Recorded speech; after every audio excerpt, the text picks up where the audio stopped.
Chapter 1680, Exploration in the Contemporary Era. Firewood remained a vital resource for boiling water and cooking.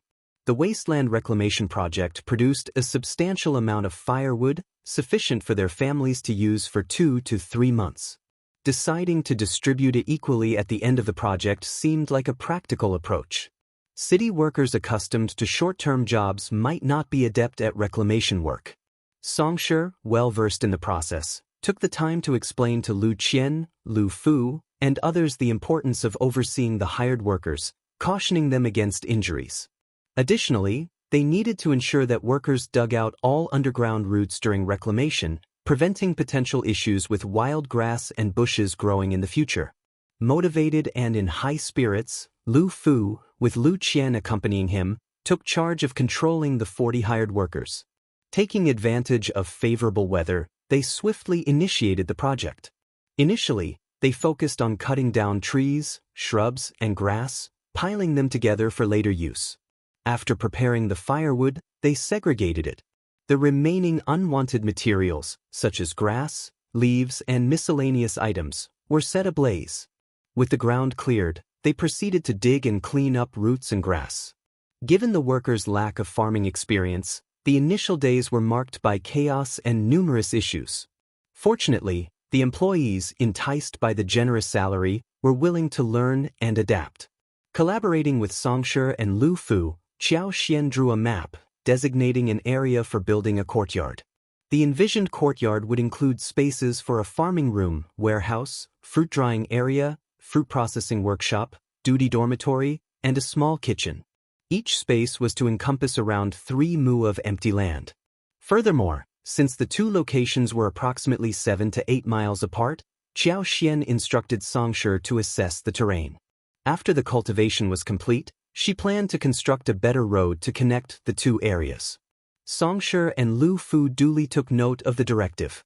On another front, Xiao Xian tasked Sun Bai and Sun Qian with inquiring about peppers and star anise trees. She aimed to procure according to the demand for 10,000 mu each, acknowledging that obtaining such quantities might prove challenging. Since Yuzhang lacked these crops, she had to search for them in An's province. While cultivating them initially might pose a challenge, Xiao Xian speculated that once she found the saplings, she could potentially propagate them using branches in her space, allowing for an expansion in numbers. In the span of 7 to 8 days, Xiao Xian's recovery period concluded. In her idle moments, she strolled through the garden, observing it nonchalantly. Since the last incident involving the young master, Mrs. Guan seemed to have learned her lesson, as Xiao Xian no longer encountered him in the garden. After a brief reflection, Xiao Xian asked Li Xia and Li Qiu, "I've been recuperating for the past few days, so it seems appropriate for each family to pay a visit, right?" Understanding the significance of basic social interactions as the wife of the prefect, Xiao Xian, being cautious about her health, intended to visit the affluent families. Even if she couldn't personally attend, she planned to send high-ranking maids and servants to extend her regards with invitations. Chapter 1681. None came, however. Xiao Xian had been preoccupied with her exploration plans, causing her to overlook the absence of visitors for the past few days. Li Xia and Li Qiu chuckled at her realization. "Madam, you've just noticed this now. Those people aren't worth worrying about, madam. Don't let it bother you." "Exactly." Xiao Xian joined in the laughter, acknowledging her lack of popularity among certain circles. "It appears I'm not winning any popularity contests. Their families are quite organized. Ask Sun Bai to find out what's going on. I don't mind if they come or not, but I'd like to know the reason behind their organized actions." Li Xia agreed and promptly conveyed the message to Sun Bai. While Xiao Xian had momentarily forgotten about the issue, Xiao Yunduan had not. He had instructed Sun Bai to investigate the matter 2 days earlier. However, he chose not to mention it to Xiao Xian, hoping she would forget about it. Upon hearing Lixia's report, Xiao Xian quickly received the results. According to Sun Bai's findings, Old Lady Fan had taken the initiative to inform the Hua family and the Mei family. She subtly suggested that they distance themselves from the new prefect, fearing the couple might not take them seriously. The Mei family and the Hua family, being local powerhouses, resisted any changes in An's province. They were displeased with Xiao Yunduan's arrival and had initially aimed to promote Deputy Prefect Guan to the position of prefect. After all, Deputy Prefect Guan had been in An's province for many years, fostering relationships with the locals. Choosing a familiar face seemed more favorable to them. In the preceding years, the imperial court had rotated prefects in An's prefecture with remarkable frequency, resembling a constant turnover of personnel, revolving doors, and a game of musical chairs. The local families were growing impatient with the persistent changes. Adapting to a new prefect repeatedly was undesirable for everyone. Moreover, An's province's unique geographical location and the composition of its personnel made it challenging for any prominent family to establish and develop here without engaging in some questionable dealings. This complexity further fueled the discontent. Initially, Deputy Prefect Guan saw some progress in his aspirations. With more effort, he anticipated success. However, the imperial court abruptly altered its decision, appointing this new primus. This sudden turn of events not only shattered Deputy Prefect Guan's aspirations but also left the major families profoundly disinterested. Given the circumstances, their animosity toward Xiao Yunduan deepened. Now, with Old Lady Fan suggesting that they ignore Madame Xiao and assess Lord Xiao, everyone readily agreed. After all, testing him couldn't hurt. Lord Xiao wouldn't take drastic measures over such a trivial matter, right? Moreover, since the Fan family held a prominent position, it was necessary to show respect to Old Lady Fan. The reason behind Old Lady Fan's actions didn't surprise them. She had always been proud and capricious. Even if no one had offended her, simply disliking someone was enough reason for her to launch an attack. If the new Lord Xiao was disliked by Old Lady Fan, she would intensify her aversion. The other family clans typically followed the intentions of the three heads. If the three heads didn't act, the other families refrained from doing so as well. This was why Qiao Xian found herself so unpopular. For days, no one came to visit. Qiao Xian's decision to hire people for land exploration only fueled the family's displeasure. Were they truly going to settle here? Chapter 1682. If not the Fan family, it would be someone else. During the process of wasteland reclamation, numerous individuals casually passed by and expressed their curiosity. However, the hired workers, unaware of Qiao Xian's plans for planting on the reclaimed land, were questioned by some of the onlookers, including Songshi, Lu Fu, and others. Following Qiao Xian's instructions, the workers refrained from revealing any details to the inquisitive onlookers, intensifying their curiosity even more. The sight of so much wasteland being opened simultaneously sparked speculation. What could possibly be planted on such a large scale? Aside from corn and soybeans, the options seemed limited in such mountainous terrain. Did the prefect and his wife lack knowledge about the low productivity of such arid land? Were they anticipating a substantial profit from this meager harvest? Many onlookers believed the prefect and his wife were ignorant and ill-informed about the challenges of the region. Suggestions were made about investing the money elsewhere, perhaps in purchasing a shop. The high salary offered for a temporary job, along with seemingly extravagant provisions like steamed buns and bone and vegetable soup for lunch, were deemed wasteful. Countless pairs of eyes observed the proceedings, eager to witness the outcome. When Qiao Xian received the news from Sunbai, she was initially perplexed. Had she offended the Fan family? Was the Fan family adamantly against her? Upon reflection, she acknowledged that there was likely no family clan exempt from apprehension about confronting them. If not the Fan family, another family would undoubtedly step forward. This situation felt like a deliberate test. Recalling Mrs. Guan's proud demeanor when they crossed paths in the garden 2 days ago, Qiao Xian suddenly grasped the situation. Mrs. Guan had likely spread some unfavorable information about her, contributing to the current scenario. She was openly mocking Qiao Xian for being ostracized and targeted. Qiao Xian shook her head, dismissing the mocking remarks. She had no time to concern herself with such trivialities. Instead, she focused on managing her own land. Testing her was of little importance to her in the grand scheme. In the meantime, Xiao Yunduan had advised Deputy Prefect not to work and to discipline his son, intending to address the trouble caused in the office the next day. The higher-ranking staff in the state office were supposed to be assigned to the 6 intermediate departments. Each room had a designated person in charge, known as the Sutra Inheritor, overseeing clerks, scribes, and other staff. Typically, each room had several clerks, and there were varying numbers based on the actual needs, but it generally did not exceed 20.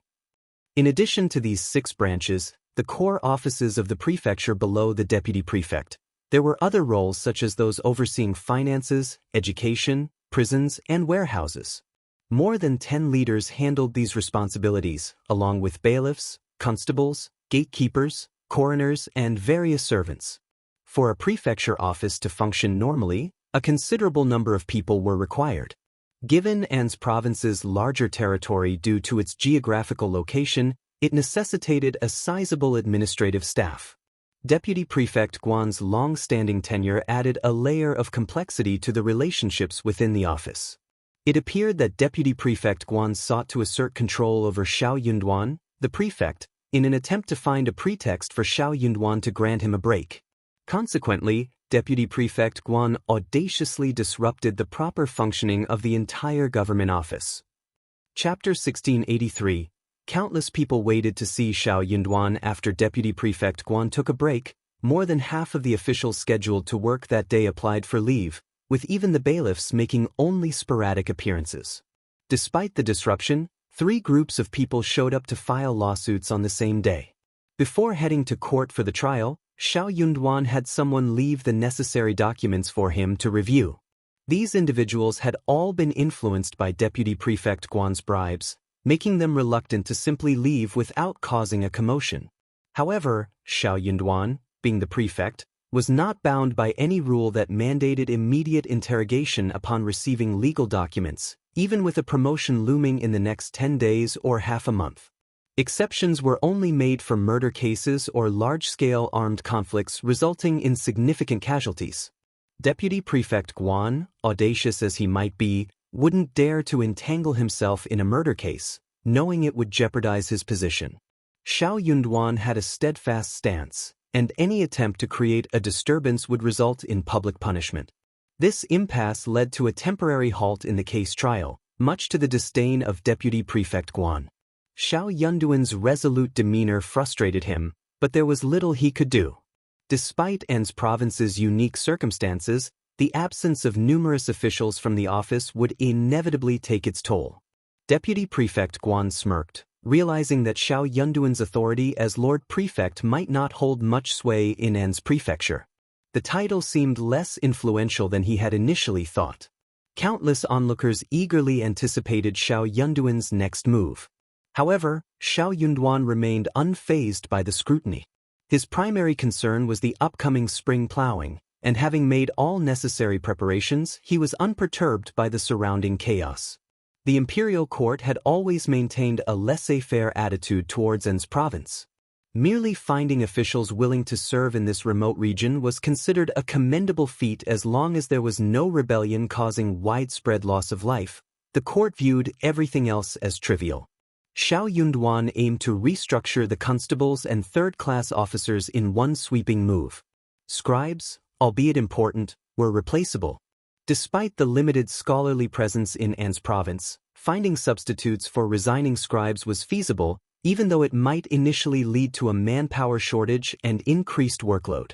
His primary concern, however, rested on the bailiffs and Constabli Sayuro, the armed forces he could directly control. It was crucial that they remained under his influence, staffed by individuals loyal to him. Notably, Jing Sang, Wu Guan, Yang Mu, Sun Bai, Sun Qian, and others were already part of his trusted circle.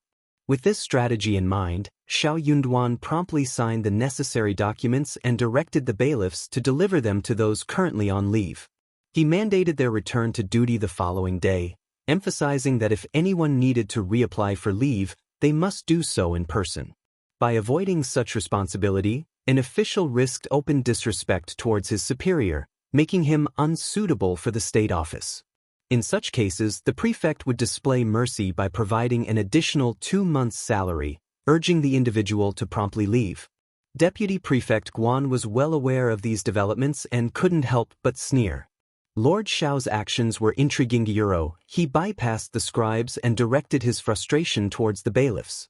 Perhaps he understood that the scribes wouldn't easily yield to his demands. Chapter 1684. Whoever believes is silly. Did he believe that by channeling his frustration towards a few bailiffs and setting an example, the scribes would cower in fear? What a ludicrous notion.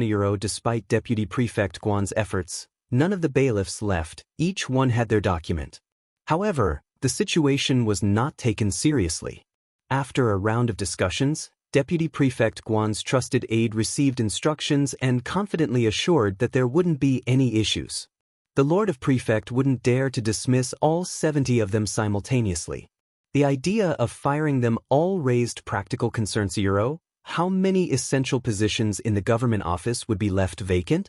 Even Constable Ding and Constable Yu were unable to attend. What was there to fear? Convinced by Deputy Prefect Guan's assurances, the bailiffs and constables believed the prefect's threat held no real weight. No prefect could maintain a lengthy tenure in An's province, and if Deputy Prefect Guan had something to say, it had to be heeded. Lord Xiao had claimed he would stay for an extended period, but such declarations were met with skepticism. Few believed him. The next day, not a single bailiff reported for duty, rendering Xiao Yunduan's documents a laughingstock. Upon learning of this outcome, Deputy Prefect Guan was nearly overcome with laughter. Lord Xiao, in his youthful naivety, failed to comprehend the dynamics of this jurisdiction. Xiao Yunduan was taken aback by the results, realizing that the situation was even more dire than he had anticipated. However, he acknowledged that such a worst-case scenario had crossed his mind before. Xiao Yunduan didn't mince words, addressing everyone absent that day, including the 2 constables. On the same day, a notice was prominently displayed at the government office entrance and several city gates, announcing the recruitment of bailiffs. The news took everyone by surprise. Was Lord Xiao truly unyielding? Did he comprehend the potential fallout from this decision? Deputy Prefect Guan, shocked and angered, berated Xiao Yunduan privately before attempting to dissuade him. He carefully explained the repercussions and advised against impulsivity. Xiao Yunduan listened in silence before posing a question. Deputy Prefect Guan, are you suggesting that, as the Lord of Prefect, I should bow to the first-class bailiffs, or go back on my word? How would I then command the respect to be a leader? Deputy Prefect Guan felt a twinge of irritation but sneered slightly. Lord, firing more than half of the bailiffs at once might disrupt the government office's functioning. If something untoward happens, Xiao Yunduan responded sternly, we are already in the process of recruiting replacements. It's a few days of hard work. What harm can it do? Unless someone is scheming in the shadows. He continued with a cold tone, if anyone dares to undermine this effort, let them try. I won't let them off easily if I find out. Furious, Deputy Prefect Guan sensed an implied threat but restrained his anger. He cautioned, Lord Xiao, you must tread carefully. Firing so many people at once could lead to trouble. People won't easily accept losing their jobs abruptly. They may seek justice. Justice? Xiao Yunduan scoffed. Deputy Prefect, are you jesting? I provided them with documents, their signatures are on these documents, and the papers are still in my possession. I offered them a chance, yet they scorned me, showed disrespect, and now talk of justice. Chapter 1685. Reject. Deputy Prefect Guan remarked, you can't overlook this. Being young and unfamiliar with local governance, you might not realize the unique dynamics of officials here compared to those in the capital. Lord, officials in this region heavily rely on the lower-ranking officers to execute tasks. If you proceed without proper explanation, won't it disillusion everyone? In the future, it might pose significant challenges. Lord, it's wise to reconsider your decision. Xiao Yunduan sneered, questioning, Deputy Prefect, are you offering advice or issuing a threat? Deputy Prefect Guan chuckled, it's advice out of goodwill, of course. After all, I'm your assistant. If there's anything you're uncertain about, it's my duty to remind you. That's how collaboration works. Thank you for your well-intentioned advice, Deputy Prefect Guan, Xiao Yunduan replied with a half-smile. I won't yield to subordinates with malicious intent who defy my orders. They have chosen their path, and they must face the consequences. If anyone dares to cause trouble, let them try. Deputy Prefect Guan's expression soured. Suppressing his anger, he forced a smile. Since you've made up your mind, I have nothing more to say. Xiao Yunduan nodded. You may leave. Holding back his frustration, Deputy Prefect Guan respectfully cupped his hands and exited, his face dark with displeasure. Xiao Yunduan issued an announcement, directing late officers to take over the responsibilities. Those arriving within 2 days would receive 2 months' salary, while those delayed beyond that period would forfeit the bonus. Simultaneously, recruitment notices were posted throughout the process. Xiao Yunduan expanded the team by including Sun Bai, Sun Qian, Jing Sang, Wu Guan, Yang Mu, and 7 or 8 of Sun Bai and Sun Qian's subordinates.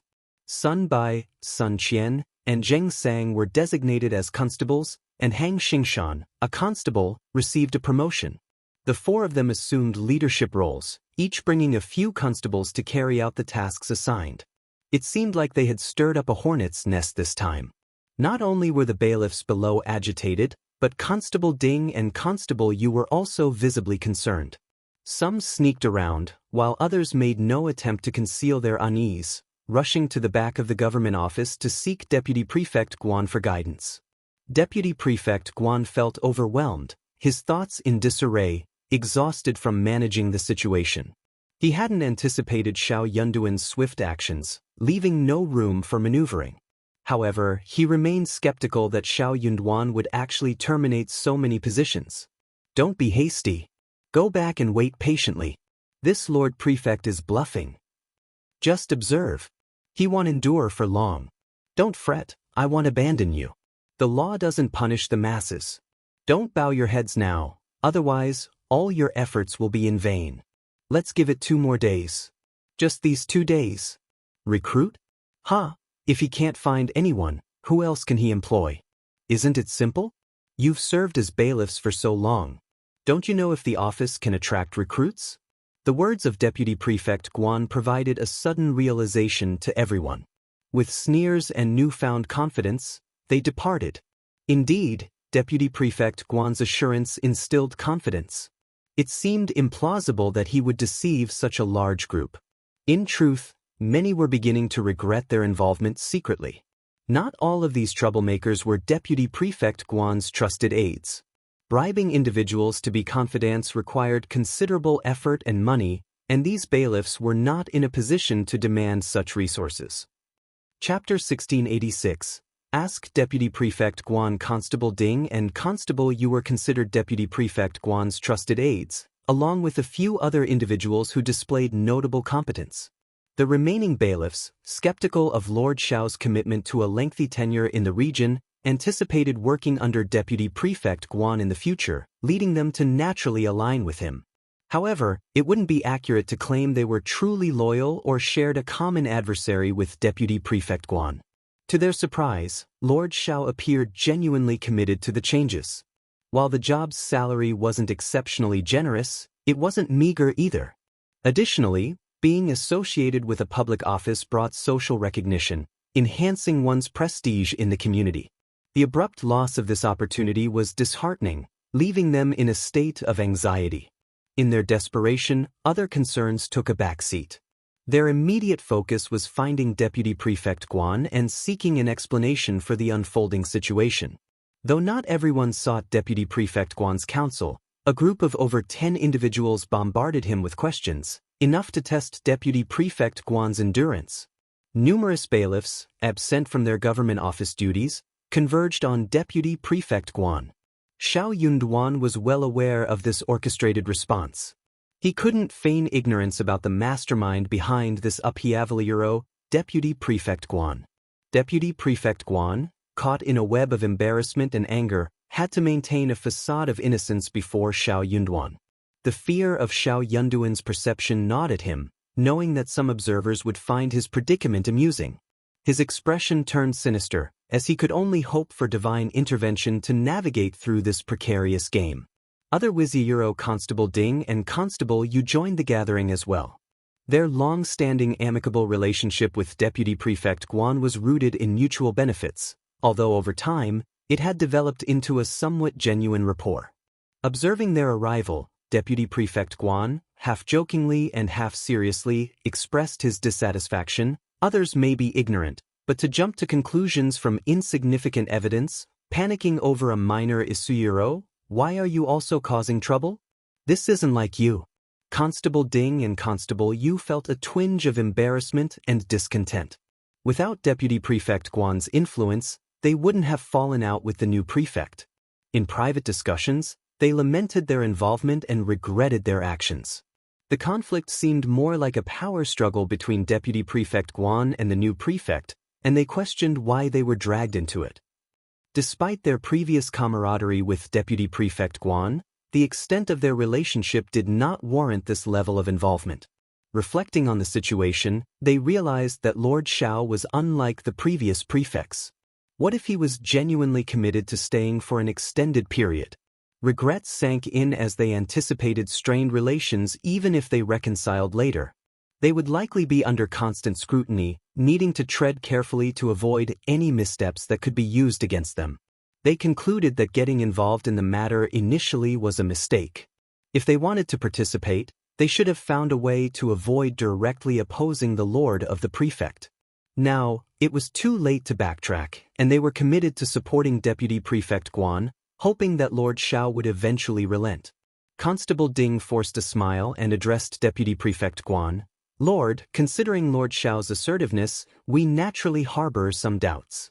Please enlighten us, and let's strategize to develop a countermeasure. With a plan in place, we won't be caught off guard, right? Chapter 1687. Lord Deputy Prefect, you mean, that's right. Constable Yu sneered. Lord Xiao is quick. He's already appointed a new constable. Even if this storm blows over, will we still have a place here? Both constables were tinged with anger and jealousy. Deputy Prefect Guan glanced at them and remarked, even with your presence, do you think you're safe? Lord Xiao is promoting those around him. I suspect he already harbors such intentions. Even if you remain unscathed, he might find a reason to push you aside, searching for fault in a straw. Why not make some noise and challenge him? That way you can carve your own path. Stunned, the constable's heart sank. Indeed. Deputy Prefect Guan observed their reactions coldly, understanding their thoughts. Having a couple more constables is not a significant issue for us. However, some individuals aren't deserving of such positions. Lord Xiao is young, inexperienced as a local official, and ignorant. He can act recklessly. Even if it's for the sake of the common people, we have a responsibility. Don't you agree? The constables seemed to grasp the point but remained somewhat uncertain. Euro do you mean Euro Deputy Prefect Guan chuckled, dismissing their concerns with a wave of his hand. I'm not implying anything else. I just believe that some people aren't fit to be constables. Lord Xiao is young and lacks understanding. Let him witness the reality. Let him see that certain individuals can't withstand scrutiny. Why should they hold such positions? Constable Ding and Constable Yu exchanged glances, comprehending the message. Deputy Prefect Guan added, procrastinating won't serve us well. Lord Xiao, if you grasp this concept early on, the government office can return to normal sooner rather than later. Don't you think? They both nodded in agreement. Constable Ding hesitated briefly. A Euro Lord, is these a Euro appropriate? What could go wrong? Deputy Prefect Guan chuckled. Regardless of what unfolds, it won't implicate us, will it? Ding and Yu were enlightened and broke into smiles. Lord is absolutely right, huh? Yes, whatever unfolds, we're not involved. Leaving the backyard of the state government office, the two constables ventured off to strategize. They decided to target Hang Xingshan first. Hang Xingshan had been promoted by the previous prefect. If the former prefect had remained in An's province for an extended period, Hang Xingshan would have inevitably become a constable. This was common knowledge. Therefore, Constable Ding and Constable Yu harbored a long-standing resentment toward Hang Xingshan. Surprisingly, the new prefect displayed a keen eye and promptly promoted Hang Xingshan. Or perhaps, Hang Xingshan had harbored ill feelings towards them and clandestinely provided information to the lord of the prefect in exchange for these benefits. With this perspective, the constables felt justified in teaching Hang Xingshan a lesson. After all, who gave him the right to scheme against others behind their backs? Was he truly worthy of holding the position of constable? Constable Ding and Constable Yu had long desired to reprimand Hang Xingshan. Despite their previous attempts to create difficulties for him, Hang Xingshan always managed to avoid getting caught in any suspicious activities. Now, an opportunity had finally presented itself. However, what the two constables did not anticipate was that, even when attacking him together, they would be unable to overpower Hang Xingshan. Chapter 1688. Mantis stalks the cicada Ding and Yu were seething with anger as they scolded Hang Xingshan furiously, threatening him to vacate the government office. Lord Xiao won't linger in N's province for long. You won't be able to rely on him indefinitely. If you know what's good for you, leave now. Otherwise, once Lord Xiao departs, your exit won't be so trouble-free. Hang Xingshan paid no heed to their threats and retorted, "If you dare to attack again, don't blame me for being ruthless." Ding and Yu were further incensed. However, the ordeal did not end there. After Hang Xingshan departed, they found themselves assaulted once more. The attackers concealed their faces, but the intensity in their eyes radiated danger. Their demeanor made it clear they were not to be trifled with. Faced with the assailants' cold gaze and an air of menace, Ding and Yu felt a chill of fear. Before they could make any inquiries, a barrage of punches and kicks rained down on them. Helpless, they rolled on the ground, screaming in agony, unable to mount any defense. The assailants sneered and departed silently. After a while, Ding and Yu struggled to their feet. Their faces were unscathed, but their bodies ached in every imaginable way. It felt as though someone had disassembled their bones. Pale-faced, sweating profusely and trembling, they tried to comprehend what had just happened. Who were those two people? I don't know. Despite claiming ignorance, the duo couldn't dismiss the notion of a sinister connection. They had barely caused trouble for Hang Xingshan and had yet to exit the alley when they were brutally assaulted. The words left behind by the two attackers were more than just an idle threat. Lord Xiao, were they working on behalf of Lord Xiao? Had Lord Xiao been keeping a watchful eye on them? If Hang Xingshan hadn't confronted them, these two individuals would have intervened. Shock registered in the eyes of Ding and Yu as they exchanged glances. They were now consumed with regret, their internal turmoil verging on turning their intestines green. What kind of individuals did Lord Xiao have in his service? If they had foreseen this outcome, they wouldn't have succumbed to Deputy Prefect Guan's manipulation. Regret surged, but it was too late to undo their actions. Not content with merely threatening Hang Xingshan, they were also incited by Deputy Prefect Guan. Numerous bailiffs followed a young man aspiring to join their ranks, attempting to intimidate him and nullify his registration. Yet, the tables turned, and they found themselves either battered or delivered to Xiao Yunduan. 8 individuals were escorted to Xiao Yunduan, where they faced public interrogation. Each of them received a beating 20 times before being expelled from the room. The incident triggered a widespread uproar. Someone had been covertly influencing Xiao Yunduan, spreading detrimental rumors about the new lord of the prefect. They accused him of being haughty, arbitrary, and unreasonable, claiming he instigated conflict upon arrival, resulting in the departure of over half the bailiffs. Allegedly, these bailiffs were driven away because they refused to appease him or provide illicit benefits. However, the truth was far from the rumors. Lord Xiao had given these individuals an opportunity to reform, yet they squandered it. Unwilling to compromise, they resorted to a strike, attempting to leverage "the law doesn't punish the masses" to extract additional benefits from Lord Xiao. Facing their obstinance, Lord Xiao chose not to yield to such a malevolent force. Instead, he opted to part ways with these unscrupulous officers and initiate fresh recruitments. The extent of their moral degradation became evident as they targeted those who had signed up, resorting to threats and violence in an attempt to force them out. The intention was clear: Lord Xiao would beg them to return. The sheer despicability and sinister nature of their actions left a stain on their reputation that could not easily be erased.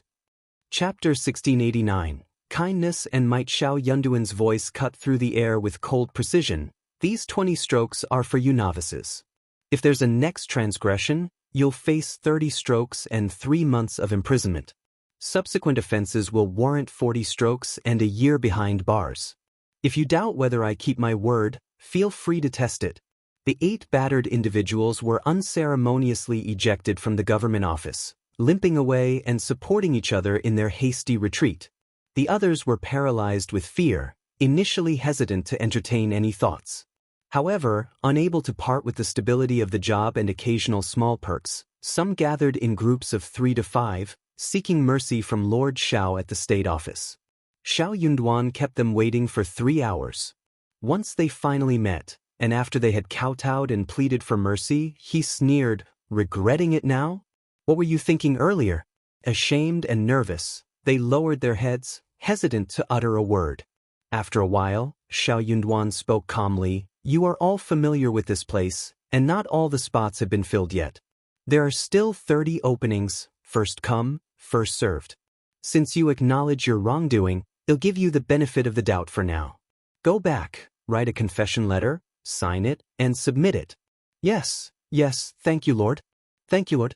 Thank you for your kindness, Lord." Xiao Yunduan sneered again, "I'm not finished. When you return, regardless of your current position, you will be reassigned and start from the bottom. No objections are allowed. Additionally, I will cease the board game. It will affect the province, but your salaries will be fined. Each of you will face a 2-month penalty. Are you satisfied? If not, you don't have to come back." This time, many of those incited by Deputy Prefect Guan to cause trouble held minor leadership roles. They had bet on the wrong outcome, ensuring that even if they returned, they could kiss their leadership positions goodbye. Furthermore, a salary penalty awaited them. 2 months was neither lenient nor severe. It struck a balanced chord. The directive to start from the bottom left all of them dumbfounded.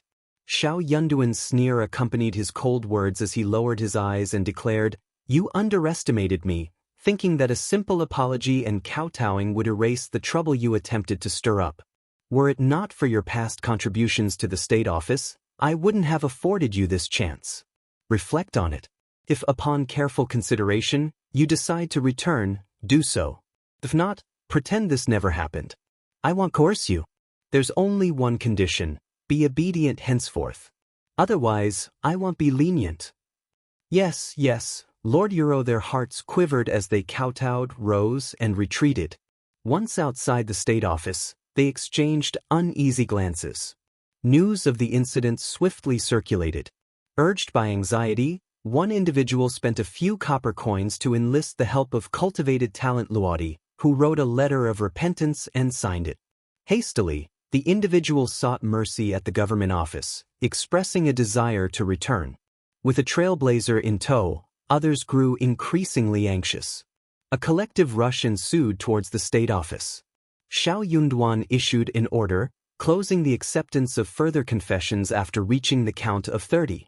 Ultimately, only 30 individuals returned to the government office, leaving the remaining 30 to find alternative means of livelihood. In less than 5 days, the entire narrative of the situation underwent a complete reversal.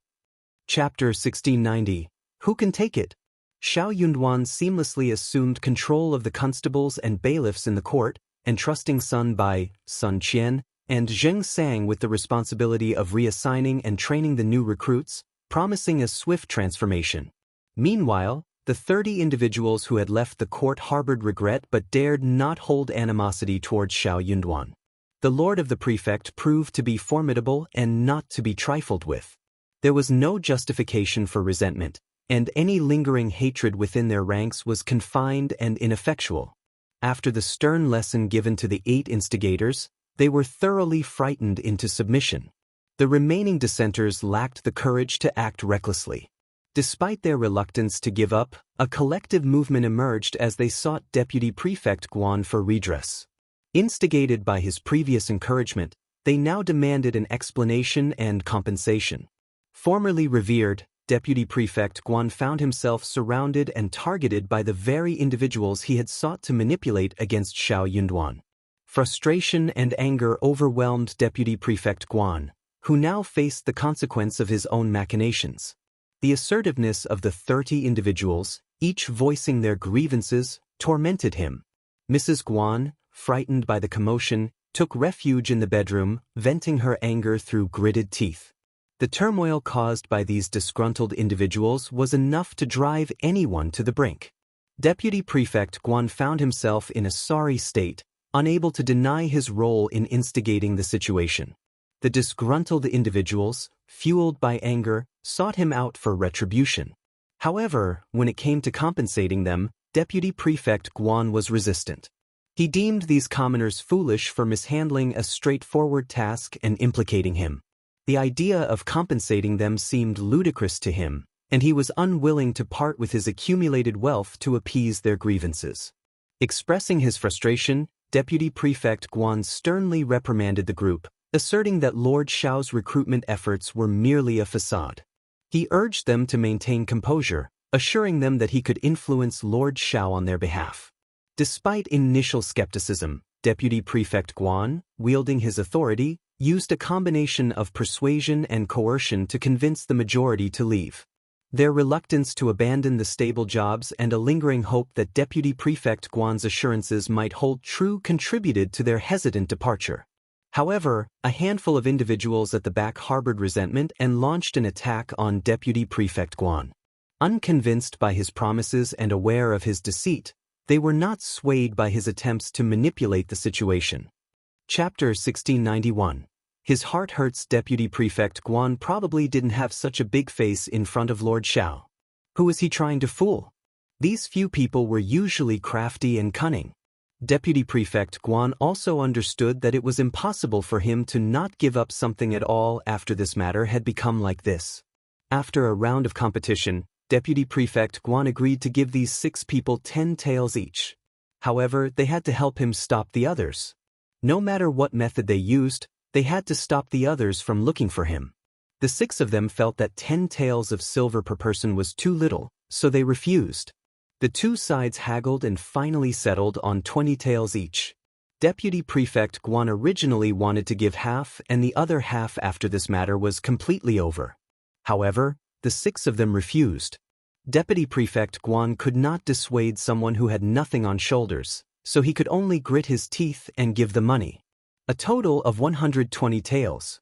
His heart ached so much that it trembled. One had to know that his monthly salary was only 30 taels of silver. He still had 1 or 2 small shops in the city. He could earn about 20 taels a month. This was his normal monthly income. Every year, there would be some benefits from time to time. He could also take some from the public accounts. However, no matter what, 120 taels was definitely a huge sum to him. Mrs. Guan's heart ached when she found out. A few days ago, she had taken a fancy to 2 new brocades from Jiangnan. One cost 36 taels of silver.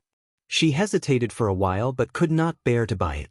But who knew that in the blink of an eye, 120 taels of silver would be wasted? Then I might as well buy myself brocade. These people really dare to speak. Mrs. Guan scolded the officers, Xiao Yunduan and Xiao Xian, apparently blaming them for the situation. The 6 individuals proved ineffective in stopping the others. Someone inadvertently revealed that they had each received 20 taels of silver as compensation from Deputy Prefect Guan.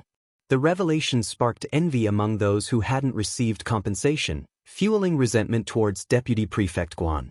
Green with envy, they rushed to the backyard of the provincial government office, demanding compensation from Deputy Prefect Guan.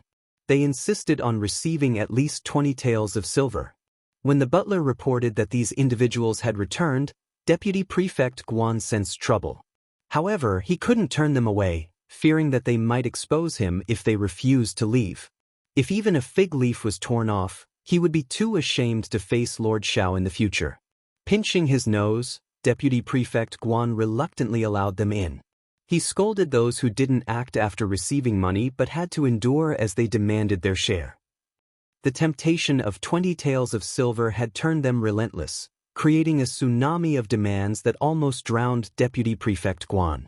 Regardless of what Deputy Prefect Guan said, nobody believed him this time. They refused to listen and clamored for the demanded 20 taels of silver, not a single tael less. Chapter 1692. Heavy losses. Deputy Prefect Guan stood firm, refusing to yield, which only fueled the crowd's excitement. In the chaos, a porcelain bottle on a chest of drawers fell to the ground and shattered. Taking advantage of the moment, Deputy Prefect Guan intensified the situation, insisting that the broken porcelain bottle was worth 1,000 taels of silver and demanded compensation. This further angered the crowd, and chaos ensued. An unknown person initiated the fighting, and soon the entire living room turned into a battleground. Deputy Prefect Guan and the butler became victims of the violence, bearing the brunt of the attacks. Their cries for help went unanswered as the servants rushed in, causing the attackers to disperse and flee. The house was left in disarray, with overturned furniture and shattered artifacts strewn across the floor. Even Deputy Prefect Guan's jade pendant had been snatched away. Hiding in the back, Mrs. Guan had heard the commotion but was too scared to intervene. When the attackers finally dispersed, she rushed out and was shocked at the scene before her. Seeing her bruised and battered husband, she exclaimed, "Oh my God! What sins have we committed?" Hurrying to assist her husband, Mrs. Guan expressed her concern, while Nanny Ding and Zhenju helped Deputy Prefect Guan onto a chair. The sight of the damaged living room added to Mrs. Guan's distress. She exclaimed, "Io, how did it end up like this? Ridiculous, this is outrageous." Despite not being genuine antiques, the items in the living room held value, making the damage significant and heartbreaking. The pair of beauty's hairpins and plum bottles alone were valued at more than 100 taels of silver. Additionally, there was a jade mountain figure, hairpins, and a white jade with an elephant chime, with respective values of 80 taels and 110 taels. While the rest of the items were not as exquisite, they still held value, each worth dozens of taels. In total, the losses amounted to quite a substantial sum. Regarding the furniture, all of it had been forcefully kicked to the ground, resulting in numerous bumps and bruises. Some damages were subtle and could potentially be repaired by a skilled artisan, but others were irreparable and necessitated replacement. The overall loss easily reached 2,000 taels of silver, leaving Mrs. Guan on the verge of tears. Deputy Prefect Guan, groaning from the pain, soon realized the severity of his injuries. His left arm, when moved, caused intense pain, indicating a probable fracture. Urgently, he called for a doctor to attend to his injuries. As Deputy Prefect Guan assessed the room, he was horrified to see that half of a calligraphy painting hanging on the wall had been torn apart, with only the other half still swaying. He exclaimed, "My painting! My painting!" This artwork, crafted by a renowned artist from the previous dynasty, had been a prized possession. Deputy Prefect Guan had acquired it as a symbol of prestige, surpassing the combined value of everything else in the room. Devastated by the irreparable damage to the cherished painting, Deputy Prefect Guan was overwhelmed with despair and fainted before he could catch his breath. Mrs. Guan, panicked and distraught, continuously called out to her husband, "Old master." The doctor arrived just in time, and Deputy Prefect Guan slowly regained consciousness. Chapter 1693. Deputy Prefect Guan's bitterness. Mrs. Guan patted her chest, letting out a relieved sigh. "That scared me to death. Old master, don't be sad.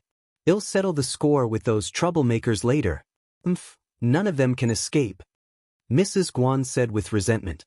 Determined, she decided that even if those individuals had to face bankruptcy and sell themselves as slaves, she would make sure they compensated for their losses.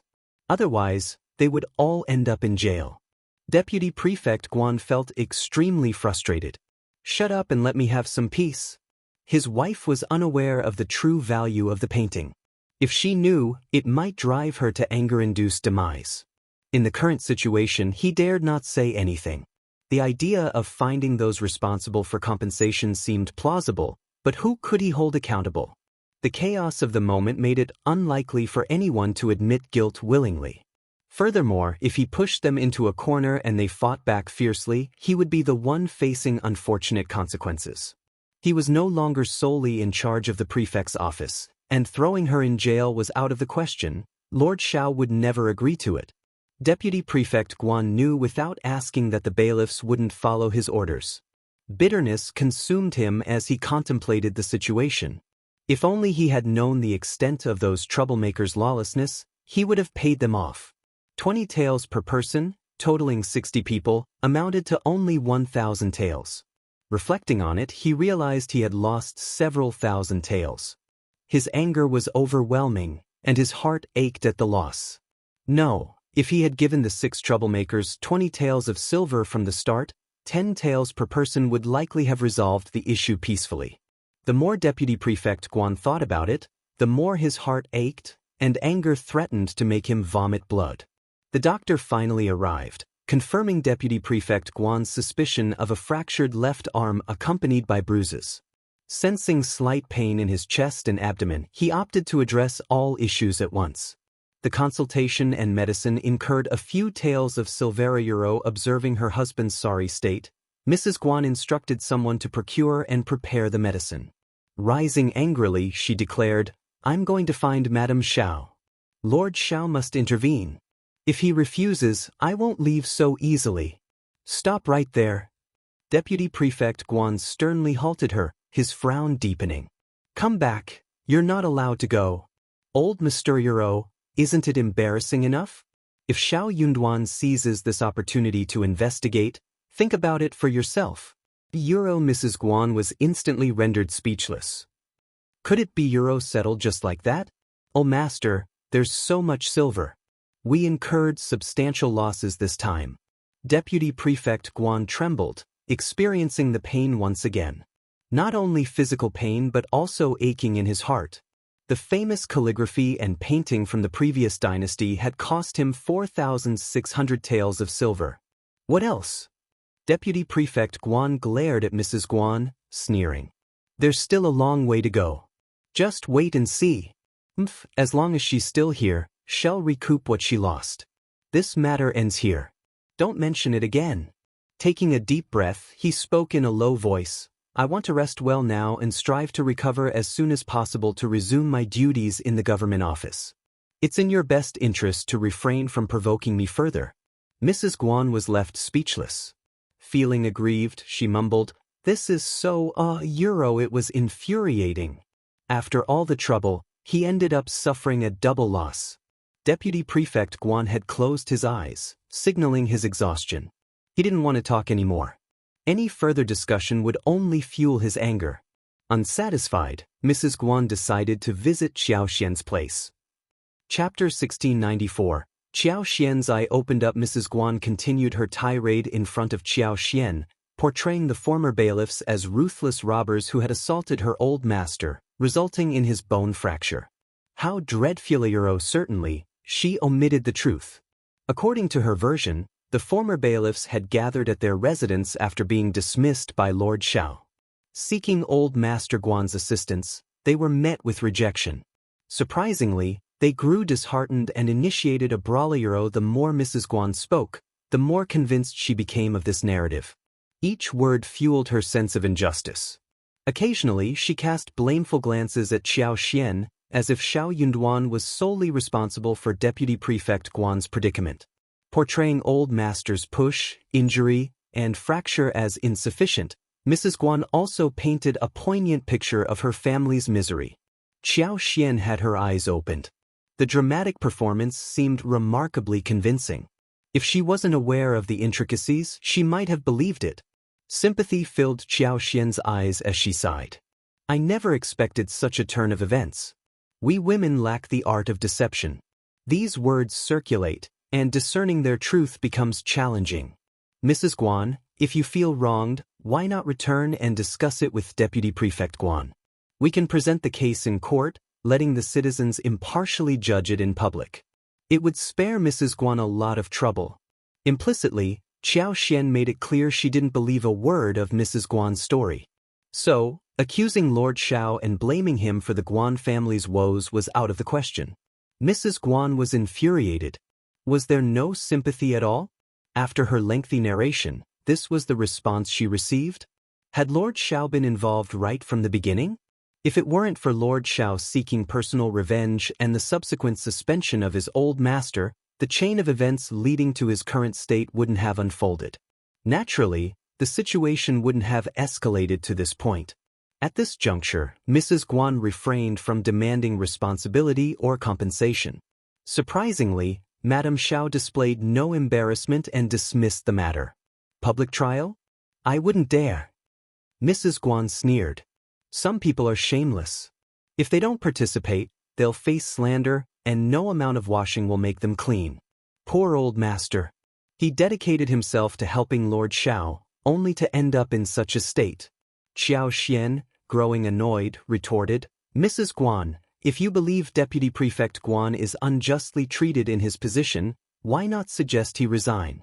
Though he hasn't been with our Lord for long, Lord Xiao has always been generous. He would undoubtedly receive a substantial compensation package and not suffer a loss. Mrs. Guan abruptly stood up, her expression changing.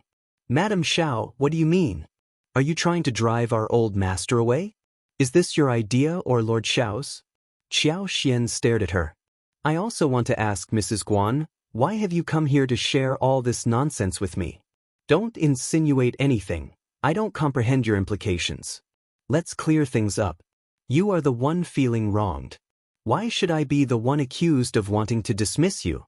If you're aggrieved, you have the choice not to endure it. Chapter 1695. Embarrassed. Also, my lord has only been in An's province for a few days, but I'm unaware of Deputy Prefect Guan's contributions to my lord. Why don't you provide me with a detailed account, Mrs. Guan? Xiao Xian had extended courtesy by not immediately dismissing her. Didn't Mrs. Guan realize that whatever situation she was in, she had brought upon herself? What did it have to do with Xiao Xian's family? Rather than feeling guilty, Mrs. Guan had the audacity to approach her and spew unpleasant remarks.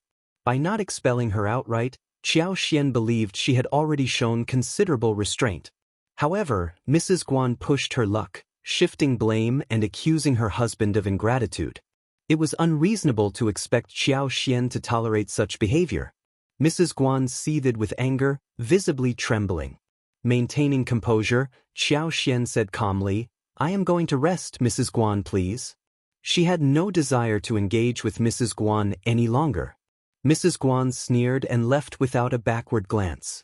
Fearful of her old master's scolding, Mrs. Guan refrained from sharing the encounter. Unable to find an outlet for her anger, she covered her face, and tears streamed down. Xiao Yunduan breathed a sigh of relief with the armed forces under his command. He wouldn't undertake anything without confidence. Even with the 60 troublesome bailiffs, he remained unfazed. In addition to Sun Bai, Sun Qian, Jing Sang, and others, he had 50 trusted aides supplied by Meng Wanfu and Ding Xiang. These individuals operated covertly, residing discreetly in the heart of An City. Half of them lived in the mansion jointly acquired by him and Xiao Xian, taking great care to avoid detection. Hence, only Xiao Xian, Sun Bai, Sun Qian, Jing Sang, and Songshi were privy to their existence. Xiao Yunduan had provided the list of former bailiffs, and his men were tailing them with their exceptional skills. It was, of course, impossible for the former bailiffs to outmatch them. After dealing with the bailiffs, the focus shifted to the scribes. Xiao Yunduan instructed his men to locate the scribes who were either sick or on leave from work. For those unable to return immediately, he set a clear deadline and had it documented on paper.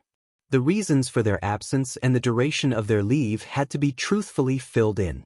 Verification might be necessary later, and deceiving a superior was not a matter to be taken lightly. Obtaining understanding from a superior under such circumstances was undoubtedly challenging. If the absence prolonged, resignation might be a better option. The functioning of the government office could not be indefinitely delayed for someone. If they couldn't return, replacements would be hired. Furthermore, those frequently falling sick or claiming poor health were deemed unsuitable for the job. Such individuals were even more deserving of dismissal. However, Xiao Yunduan wasn't heartless. Anyone choosing to leave would receive 3 months' salary, not a cent less. Upon receiving the news, reactions among the scribes varied. Some were enraged, others embarrassed, angry, or panicking, and some were filled with regret. However, none dared to disregard the directive. The lesson was right before their eyes. Initially, when Lord Xiao targeted the bailiffs on leave, they had anticipated his humiliation. Assuming he wouldn't dare touch the scribes, they focused on the bailiffs. Yet, the bailiffs proved challenging, their sheer number posed difficulties, and legal repercussions couldn't be easily applied to the masses. Chapter 1696. He can do it again. They had doubted Lord Xiao's ability to handle the situation. Unexpectedly, within just a few days, those individuals had already dispersed euro in this critical moment. Lord Xiao sent someone to seek them out, leaving no room for exploitation. Faced with such clarity, none dared to stir up trouble. While the bailiffs were shameless, the scribes were no different. Hearing about Deputy Prefect Guan being assaulted by the bailiffs, they couldn't approach Deputy Prefect Guan for advice. The potential consequences were unknown. Consequently, the following day, the scribes dutifully reported to the government office. Most of them were cultivated talents, and a few were child students. As scholars, they upheld a sense of dignity. Upon meeting, they didn't appear awkward at all. Smiles and greetings were exchanged as if nothing had occurred. They greeted Xiao Yunduan with the same nonchalance. Internally, Xiao Yunduan sighed. It was commonly said that officials were as slippery as oil, and these individuals were undeniably slipperior. While he harbored little fondness for many of them, their cooperation was necessary for the smooth functioning of the government office.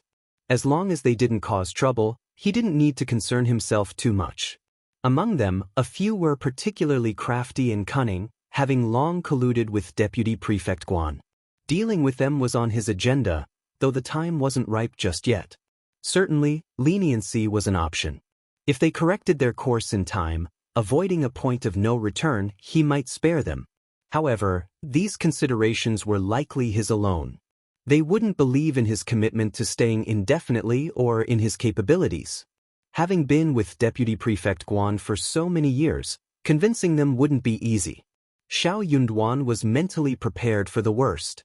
If they couldn't align with him and instead awaited opportunities to cause trouble, Xiao Yunduan couldn't afford to keep those individuals. The intermediate government office lacked unity, making it ill-equipped to contend with the three families and the bandits, let alone confront them. A weak link could easily drag down the entire team, jeopardizing the favorable situation. After addressing the issue with the bailiffs, Xiao Yunduan dispatched a message to Deputy Prefect Guan the next day. He tactfully avoided any mention of the bailiff's visit to his house, having already imparted a lesson.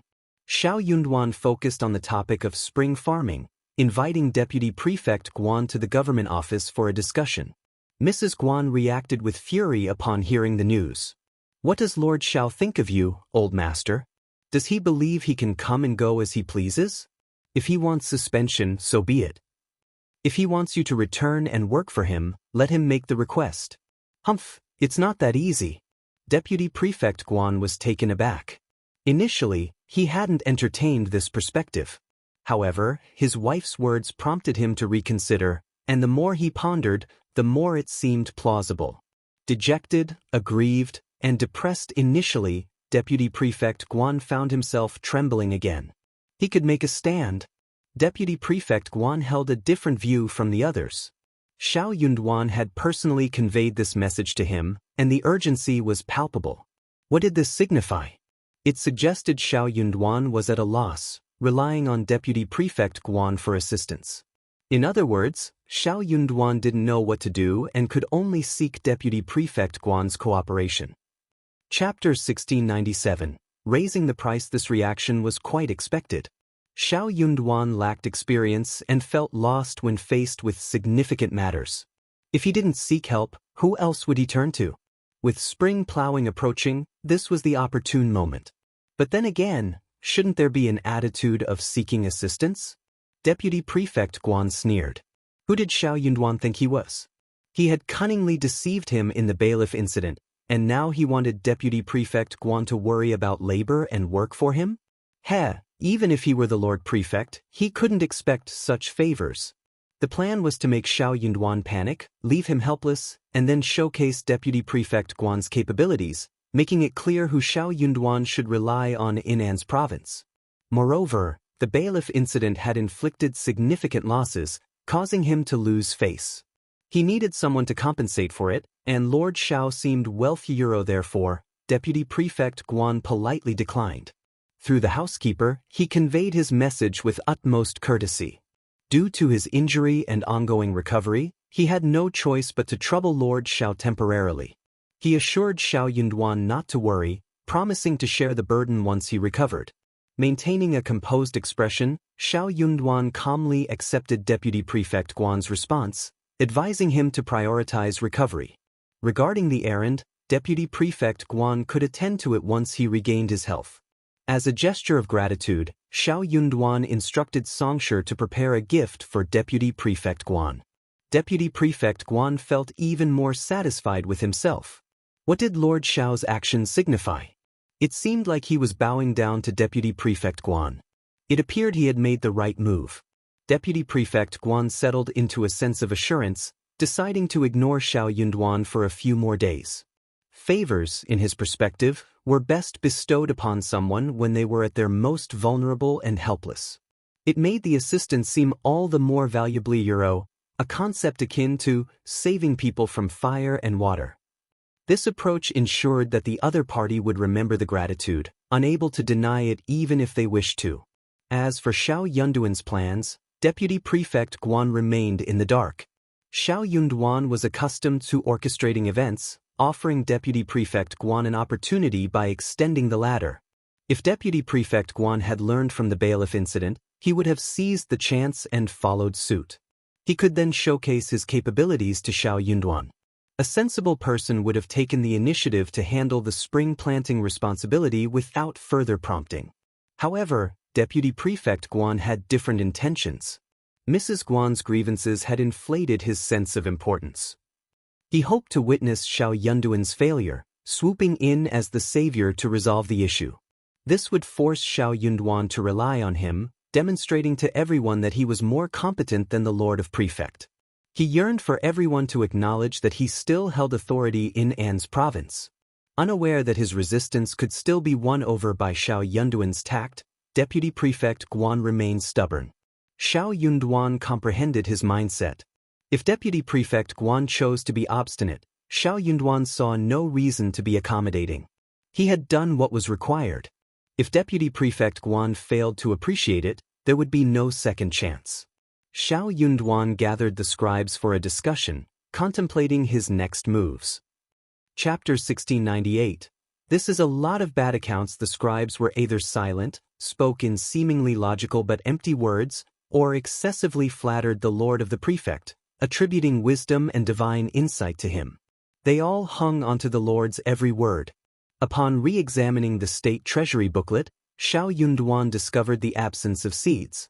This implied that he would need to spend money to purchase them from the three families this spring. While the three families had verbally agreed to supply seeds to the government at market prices, there were no contractual instructions that could serve as evidence. This lack of formal agreements highlighted the considerable influence of the three families in An's province, as well as the former prefect's indifference towards this matter. The account book presented an even grimmer picture.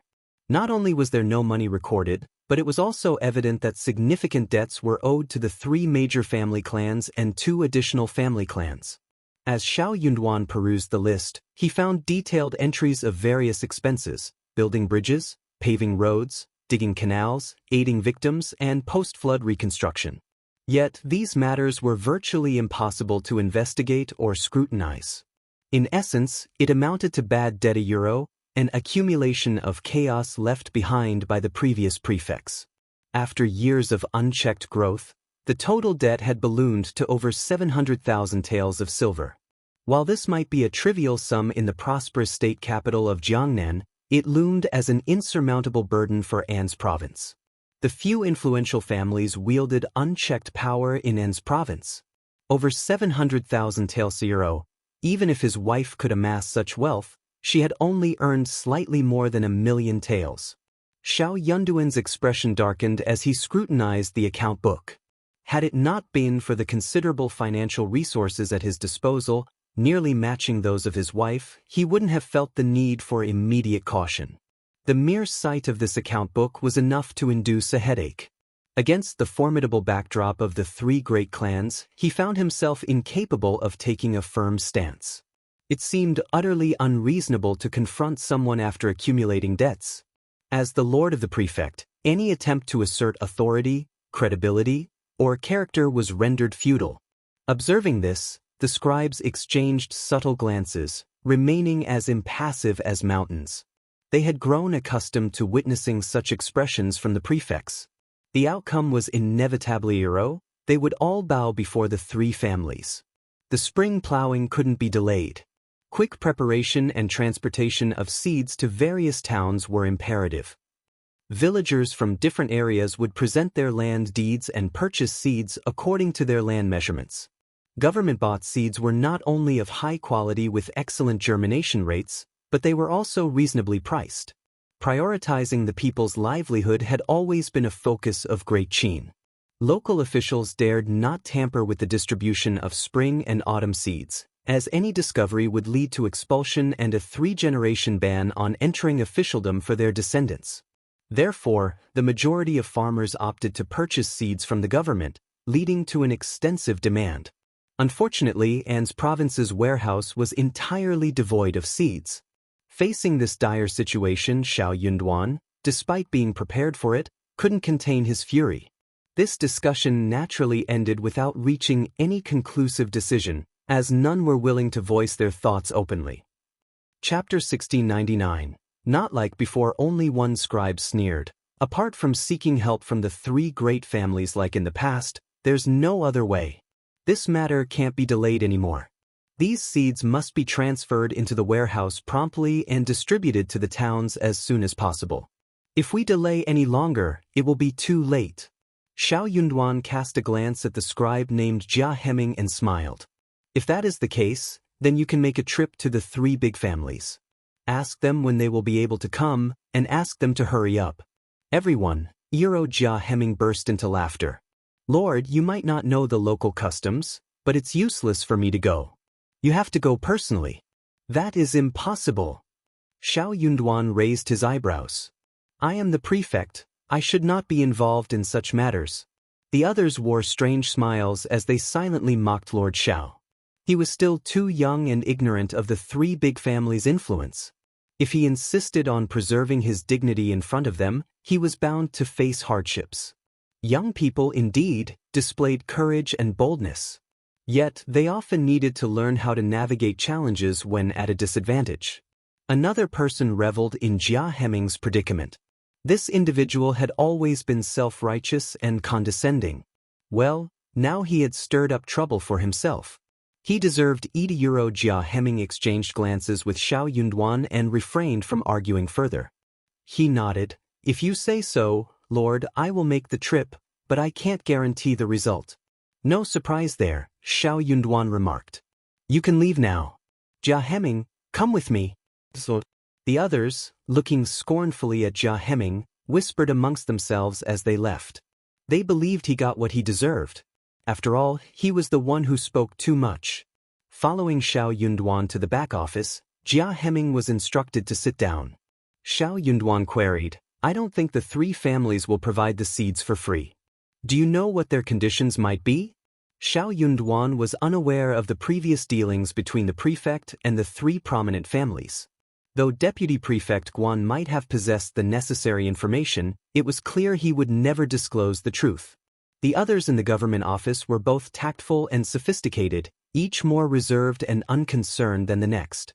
Gathering useful information proved challenging.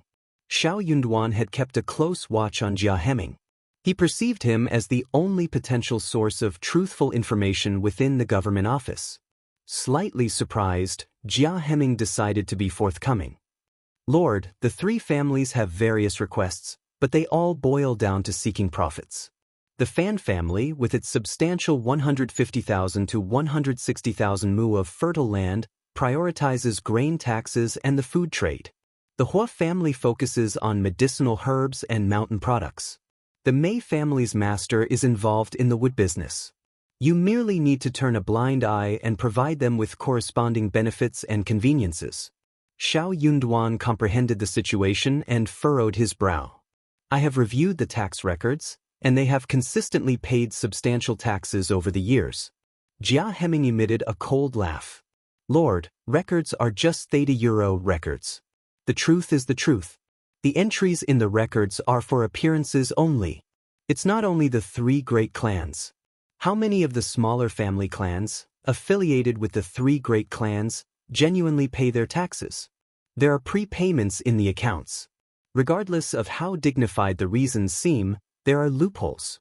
These entries and exits might appear reasonable and flawless, but it's all in the accounts. Chapter 1700. Jia Hemmings doubts the Lord of the Prefect, Deputy Prefect Guan, and certain high-ranking scribes had all reaped benefits from these arrangements. They stood to lose nothing. The state of the government's public accounts was the imperial court's concern and had no bearing on their personal affairs. As long as there was no civil unrest, the imperial court was indifferent. If any prefect lords sought the imperial court's assistance and agreed to resolve the matter, it would not be surprising. However, the prefect lords were reluctant to interfere in each other's affairs. Allowing this debt to persist year after year would only increase the indebtedness to the major families. If the family clans diligently paid their taxes, the public accounts wouldn't be in such dire straits. The substantial businesses of the three major families alone constituted at least half of the local economy. Almost every business in An's province had some connection with the three major families. Jia Hemming wasn't aware of the new prefect's plans, and it didn't matter to him.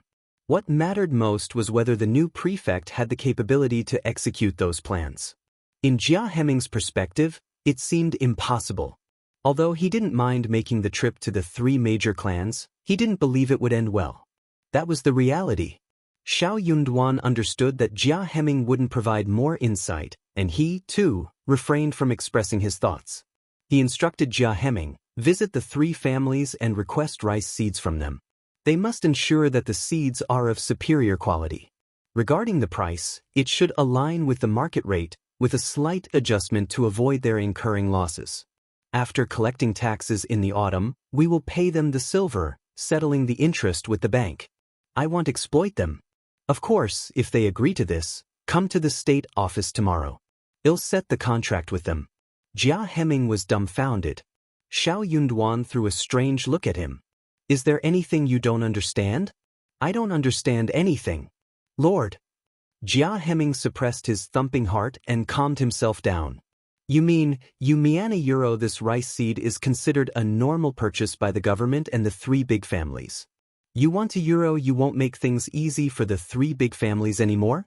Euro in other words €1 lord, are you going to collect taxes from the three families? Xiao Yunduan said, not just the three big families, but also their relatives. Jia Hemming, €1 that was not what he meant. Although Jia Hemming couldn't stand the fact that the three families had colluded with the state government office to cause chaos in An's province, he couldn't wait for a capable prefect to deal with them. But hearing what Xiao Yunduan said, he could not help but worry for him. Don't go overboard. Jia Hemming could not help but say, Lord, these euro forgive me for being blunt, but this matter still needs to be planned slowly. The three big families are local tyrants after all, and their interests and relationships with the big families are intertwined. If we force them into a corner, I'm afraid. To be honest, Lord, the state government often can't even give out their salaries and has to borrow from the three big families. If these euro, I'm afraid they might not be willing to borrow again. If they don't borrow, other families definitely won't dare to borrow. That will cause chaos euro at the end of the day. Wasn't this a matter of money? Xiao Yunduan smiled. The money was nothing to him. He had to thank his wife. It was all thanks to his wife that he could become an official here safely. Chapter 1701. That's all the reminder. Don't worry, I've thought it through. Jia Hemming was stunned and seemed to understand a little. Madame Xiao had bought so many plots of land, and now she was busy hiring people to open up the land. She had no idea what she was going to plant and open up so many plots of land. She had spent a lot of money. It was obvious that Lord Xiao was a rich man. However, no matter how rich he was, it would be difficult for him to support the circulation of a government office for a year. Lord Xiao didn't have a good estimation of the situation. Jia Hemming couldn't bear to see this ambitious prefect lord who wanted to expand his career and lead the An's province government office on the right track. He couldn't help but remind him. In the end, he said vaguely, there's one more thing. Forgive me for being nosy. Lord, Don't forget that this is N's province. The bandits in N's province are extremely vicious and are really not easy to deal with. The families who can survive in N's province are all quite capably Jia Hemming's side in his heart. This was the only reminder he could give. Lord Xiao was a smart man. He should be able to understand what he was saying. Without evidence, he definitely wouldn't dare to say anything. However, there were some things that everyone knew very well. The reason why the three big families and the big families that relied on them could live so comfortably was definitely not just because they controlled the prefect Yamen. More importantly, they must have secretly paid tribute to those bandits. Otherwise, why would those bandits be willing to live in harmony with them? If Lord Xiao wanted to touch those big families, apart from having a lot of money, he also had to be strong enough. Jia Hemming felt that this was impossible. Those bandits had been operating for many years and had long become famous. Not to mention those small forces and scattered forces, just the three big forces alone could not be underestimated. They were existences that even the three big families did not dare to provoke easily. How powerful was Lord Xiao? How dare he provoke them? Were they counting on his servants? Or were they counting on these bailiffs who could not even run when they saw the bandits? It was unrealistic. Xiao Yunduan thought for a while and understood what Jia Hemming meant. He smiled and said, "I understand what you mean. It is okay, I have my own ideas. I will not take the lives of myself and my family as a joke." Jia Hemming heaved a sigh of relief. "Eurolord, you know what you're doing. I won't say anything else." Then, the three families he definitely had to go. What should he say? Xiao Yunduan said, "What did I tell you? What are you going to say?" Jia Hemming, he really wanted to roar, "So Lord, you know what you're doing." Seeing that Xiao Yunduan did not seem to be joking, Jia Hemming gave up. "Yes, I understand." When they returned to the back office, Qiao Xian was looking at the strawberries planted in the backyard. The small strawberry field had already grown very well. The leaves were fat, tender, thick, and green. The stem was healthy, thick, and full of vitality. It had yet to bloom, but it looked like it would soon. The two of them watched for a while before entering the house together. Xiao Yunduan told Xiao Xian about the seed for a while, and then told her about what he had heard from Jia Hemming about the three families. "I didn't expect the three families alone to stir up such a mess in the state government office. They probably have a deep relationship with those bandits. Wife, I really want to send you back to Yuzhang. Chapter 1702. Concern is chaotic. When Xiao Xian tried to persuade him, Xiao Yunduan agreed and thought that he could protect her. But now, he was not so confident. The situation here was much more dangerous than he had expected. He had to ensure that he would take it step by step and not make any mistakes. If anything went wrong, all his previous efforts would be wasted. He couldn't afford to bet on Harayuro. Xiao Xian caressed her belly and said with a smile, "Don't worry about me, my husband. Unless those bandits dare to attack the state office, I am safe. They don't have the guts." The imperial court was afraid of them. Now that they had turned a blind eye to them, they were naturally happy to live a stable life. However, if they dared to attack the government office in public and kill the local officials, they would be openly provoking the imperial court. They would be rebelling and looking down on Great Qin. The emperor would never let them go and would definitely send an army to kill them. Otherwise, would the imperial court still be shameless? Where would the emperor's face go? He believed that such a situation was definitely not what those mountain kings wanted to see. Once the imperial court sent an army, they would definitely suffer. Even if they were not wiped out, they would definitely suffer. Therefore, unless it was a life and death struggle, they would never provoke the governmental office. It was not that Xiao Yunduan did not understand this, but he was just confused. Hearing what Xiao Xian said calmly, Xiao Yunduan could not help but burst into laughter, feeling totally relieved. He took hold of Xiao Xian's hands, lowered his head and rubbed against her forehead. He said softly, "I am so lucky to be able to marry you, my wife.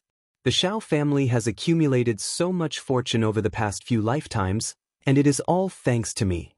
Xiao Xian felt very sweet inside her heart, but she was also embarrassed by what he said. She leaned into his arms and smiled. "As long as we do not have the same blessing, it is my blessing." Xiao Yunduan smiled. As you wish. Xiao Xian's negative karma was still going on. The 3,000 mu of land had been cleaned up, and the trimmed firewood had been brought back to their families by the workers. Now, he was digging roots, grass, and bushes, turning the entire ground over. There were too many different kinds of roots, and some of them were quite huge. There was no way for the iron plow to work normally. Apart from removing all kinds of roots, he had to roughly tidy up the ground and try to make it as flat as possible. Only then could he use the plowing oxen to pull and plow the ground. Each person had 2 meat buns for lunch. There were enough steamed buns and bone soup. The salary was paid every 5 days. The employees were very motivated. Then, Lu Fu and the others checked carefully. The roots and grass were clean. 40 people could clear about 120 to 150 mu in a day. The clearing of weeds and miscellaneous trees in the mountain would be slower, but it had already been completed in the past 2 days. There was no need to dig up the entire ground. They only needed to dig away the roots and bushes. Xiao Xian planned to plant peppers and star anise all over the mountain, so that some herbs could be planted in the flat area at the foot of the mountain. Apart from the place where the herbs were planted, she would plant them well and dig a tree pit on the mountain. According to the current speed, all the land would be sorted out in about half a month. After that, it would not take much time to dig holes and plow. Although time was a little tight, he could still plant all the seeds if he rushed and grabbed spring's tail. Chapter 1703, Reject Farming demanded precision, timed perfectly to avoid the detrimental effects of scorching temperatures. The challenge lay in preventing saplings from losing water during extreme heat, as it significantly lowered the survival rate. Yet, these issues posed no obstacle for Xiao Xian.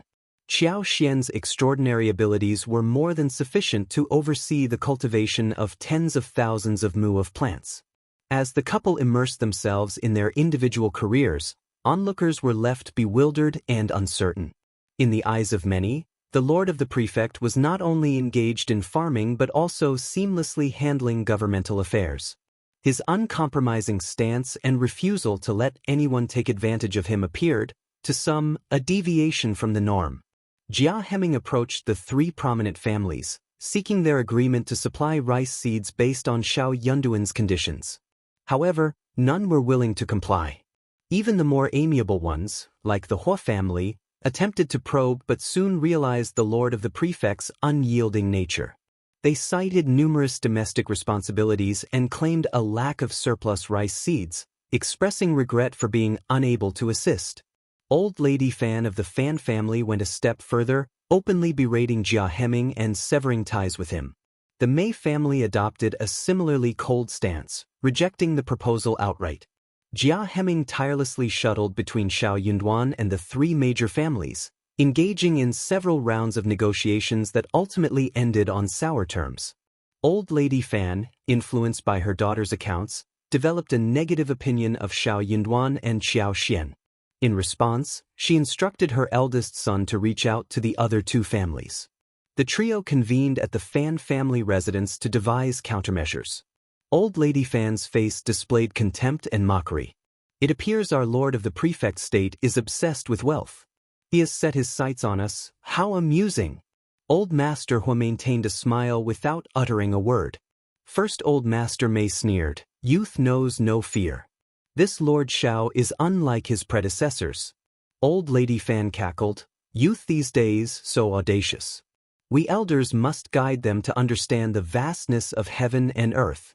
We want meddle in this affair, nor shall we permit other families to intervene or lend him money. Let's witness what he can achieve. What do you think?"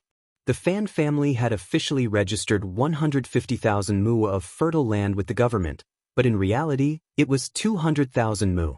Despite the abundance of fertile fields, hefty annual taxes were a constant burden. Xiao Yunduan's insistence that the Fan family start paying taxes from this year forward enraged Old Lady Fan. The Fan family yielded a considerable harvest annually, mostly sold as commodities. Thanks to the government support, the produce not only sold smoothly but fetched a price that left the Fan family content. Despite offering some benefits to the government, it remained a profitable venture. However, The new prefect lord's demand for taxes on the Fan family's food sales threatened to disrupt their prosperity. Xiao Yunduan was unwilling to ease the process for the Fan family. This prospect left the Fan clan facing substantial losses. In reality, the Fan family's past actions were unlawful, constituting a violation of the law. Xiao Yunduan merely urged them to relinquish their privileged status. Having enjoyed these privileges for years, the Fan family had grown accustomed to them. Xiao Yunduan's attempt to strip away these benefits was seen as an infringement on their rights and interests. Naturally, they resisted. Chapter 1704. Discussion between the three families. As a result, Old Lady Fan seethed with fury. Despite Jia Hemming's repeated visits, she consistently taunted and ridiculed him, making him oblivious to the extent of her disdain. The mere mention of the prefect lord would elicit Old Lady Fan's fervent desire for Xiao Yunduan's misfortune. She would then resort to tearful pleas, accompanied by generous offers of benefits to the Fan family. During such moments, she found some satisfaction in venting her anger. Upon hearing Old Lady Fan's sentiments, Old Master Mei displayed contentment and nodded. "Let's proceed with that plan." Old Master Hua chuckled, adding, "Since you've made up your mind, I naturally can't lag behind." In response, Old Lady Fan snorted and rolled her eyes at him. She harbored a strong dislike for the cunning and selfish old man from the Hua family, who always prioritized personal gain. Despite being astute, he never took a step forward, always hiding behind others. Regardless, the Fan family, with its strength, held no fear. Now that the decision's made, let's stand by our word. Everyone, go back and inform your families, relatives, and friends. Old Master Mei and Old Master Hua nodded in agreement. Suddenly, Old Lady Fan's tone shifted and she remarked, "The government still owes us a considerable sum of money, not to mention the interest. What's your stance on reclaiming it?" Old Master Hua and Old Master Mei's hearts skipped a beat at this unexpected turn. They thought to themselves, how ruthless! When it came to being relentless, vengeful, and unyielding, no one dared to challenge Old Lady Fan for the top spot. "Let's proceed cautiously," Old Master Mei advised slowly. Forcing the Lord of the Prefect into a corner may bring unforeseen changes. We're all seeking wealth. There's no need to escalate matters to that extent at the moment. Old Master Hua nodded in agreement. The Mei family's eldest nephew is correct. A cornered rabbit bites. Moreover, Lord Xiao is known for his temper. Stirring up trouble might not be necessary. The idea of the government owing them money seemed appealing. This way, regardless of who assumed the role of prefect, they would have a favor owed to them. Denying such a claim was practically impossible. Since each family wasn't lacking in funds, treating the owed sum like a deposit in the bank seemed reasonable. Old Lady Fan, displeased by their opposition, sneered and remarked, "Repaying what you owe is the right thing to do. How can you turn it into a problem? Is having a temper an excuse not to settle debts? What a joke!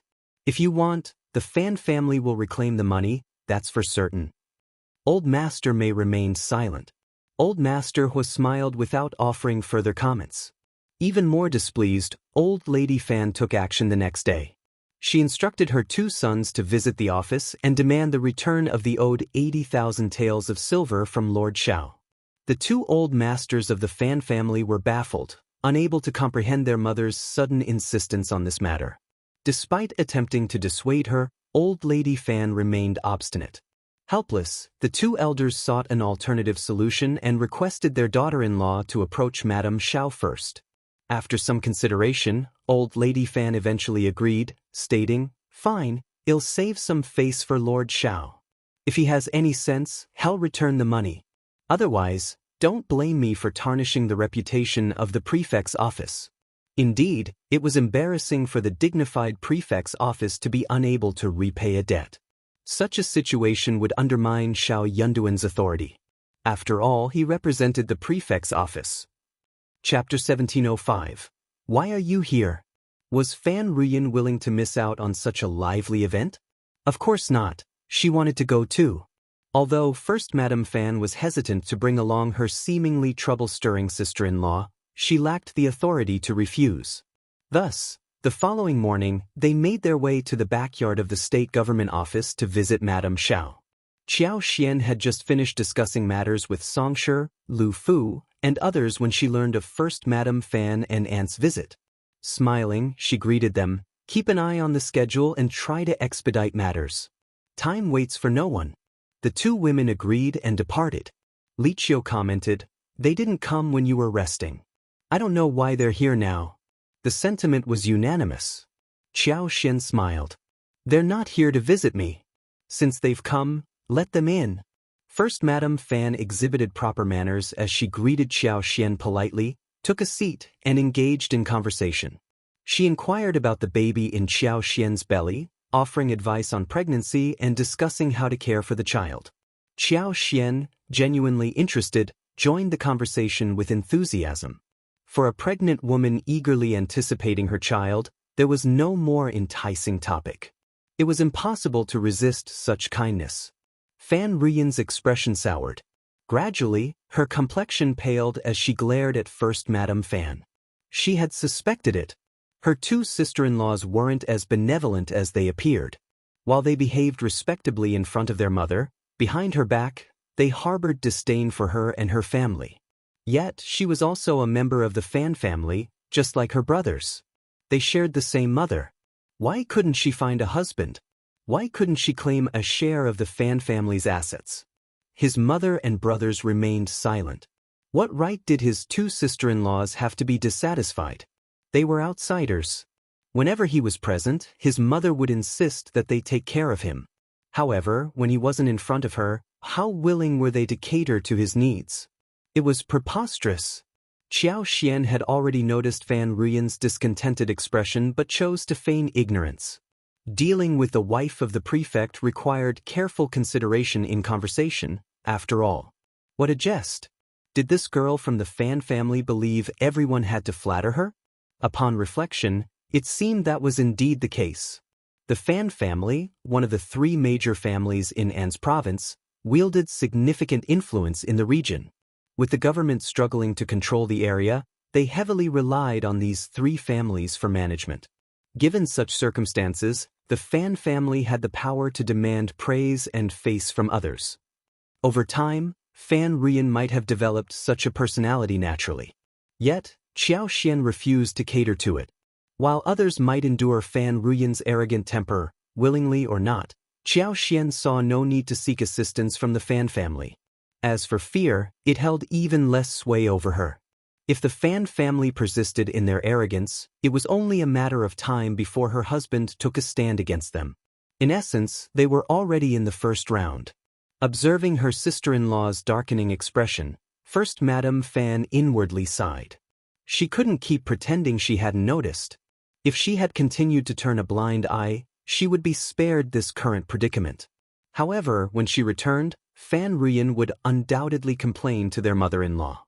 Chapter 1706. Dead at that moment, she was uncertain about the severity of her mother-in-law's potential punishment. Even though she was over 40 years old and already a grandmother, it mattered little. Her mother-in-law was known for being unreasonable. If she wanted to reprimand her, dignity would be the last thing she granted. It wasn't surprising that the two of them had always been close. First, Madame Fan welcomed Fan Ruyan with a smile, though Fan Ruyan failed to appreciate it. Instead, she felt further aggrieved. "Where were you earlier? You deliberately ignored her. Now, you're probably afraid of being scolded when you go back. Only then did you think of her, a living person beside you." Fan Ruyan didn't follow First Madame Fan's lead. Instead, she addressed Xiao Xian with a forced smile. "I heard you've purchased numerous mountains and are hiring people to explore them. What are your plans for cultivation? Do you intend to settle in An's permanently?" Xiao Xian smiled. The crops planted in the land were no secret to anyone. However, she disliked Fan Ruyan's tone and had no intention of sharing details. Well, cultivate whatever thrives well in An's province, yielding a good return. Well, plant casually, indifferently. As for settling here permanently, that depends on the imperial court. Nevertheless, my husband will stay for at least 2 or 3 terms. She glanced at First Madame Fan and added with a smile, I may require your assistance in various matters in the future. First Madame Fan bowed, smiling. Fan Ruyin sneered inwardly. You still want the Fan clan's help? Seeking advantage from the Fan clan? Dream on. Madame Xiao, considering the substantial land purchase, you and your husband must have spent a considerable amount of money. The An's province government office still owes our family 80,000 taels of silver. With our family engaged in significant business now, we're unable to turn the money around. Since Lord Xiao and Madame Xiao aren't lacking in funds, could you assist the government office in settling this debt with our family first? Fan Ruyin spoke up, feeling that she had expressed herself quite tactfully. First Madame Fan, embarrassed, wished she could vanish. The prefect, Lord Xiao, was seeking money from the prefect's wife, and as long as he remained in office, the Fan family wouldn't be able to extract anything from him. She disapproved of this matter as much as her husband did. If she were the one handling it, she wouldn't even bring it up. She'd simply have a few words with old Madame Fan. Fan Ruyin had accompanied her, intending to drop a subtle hint or two. Little did she know that this girl wanted to stir up trouble. First Madame Fan felt powerless and turned to Xiao Xian with an apologetic look, forcing a smile.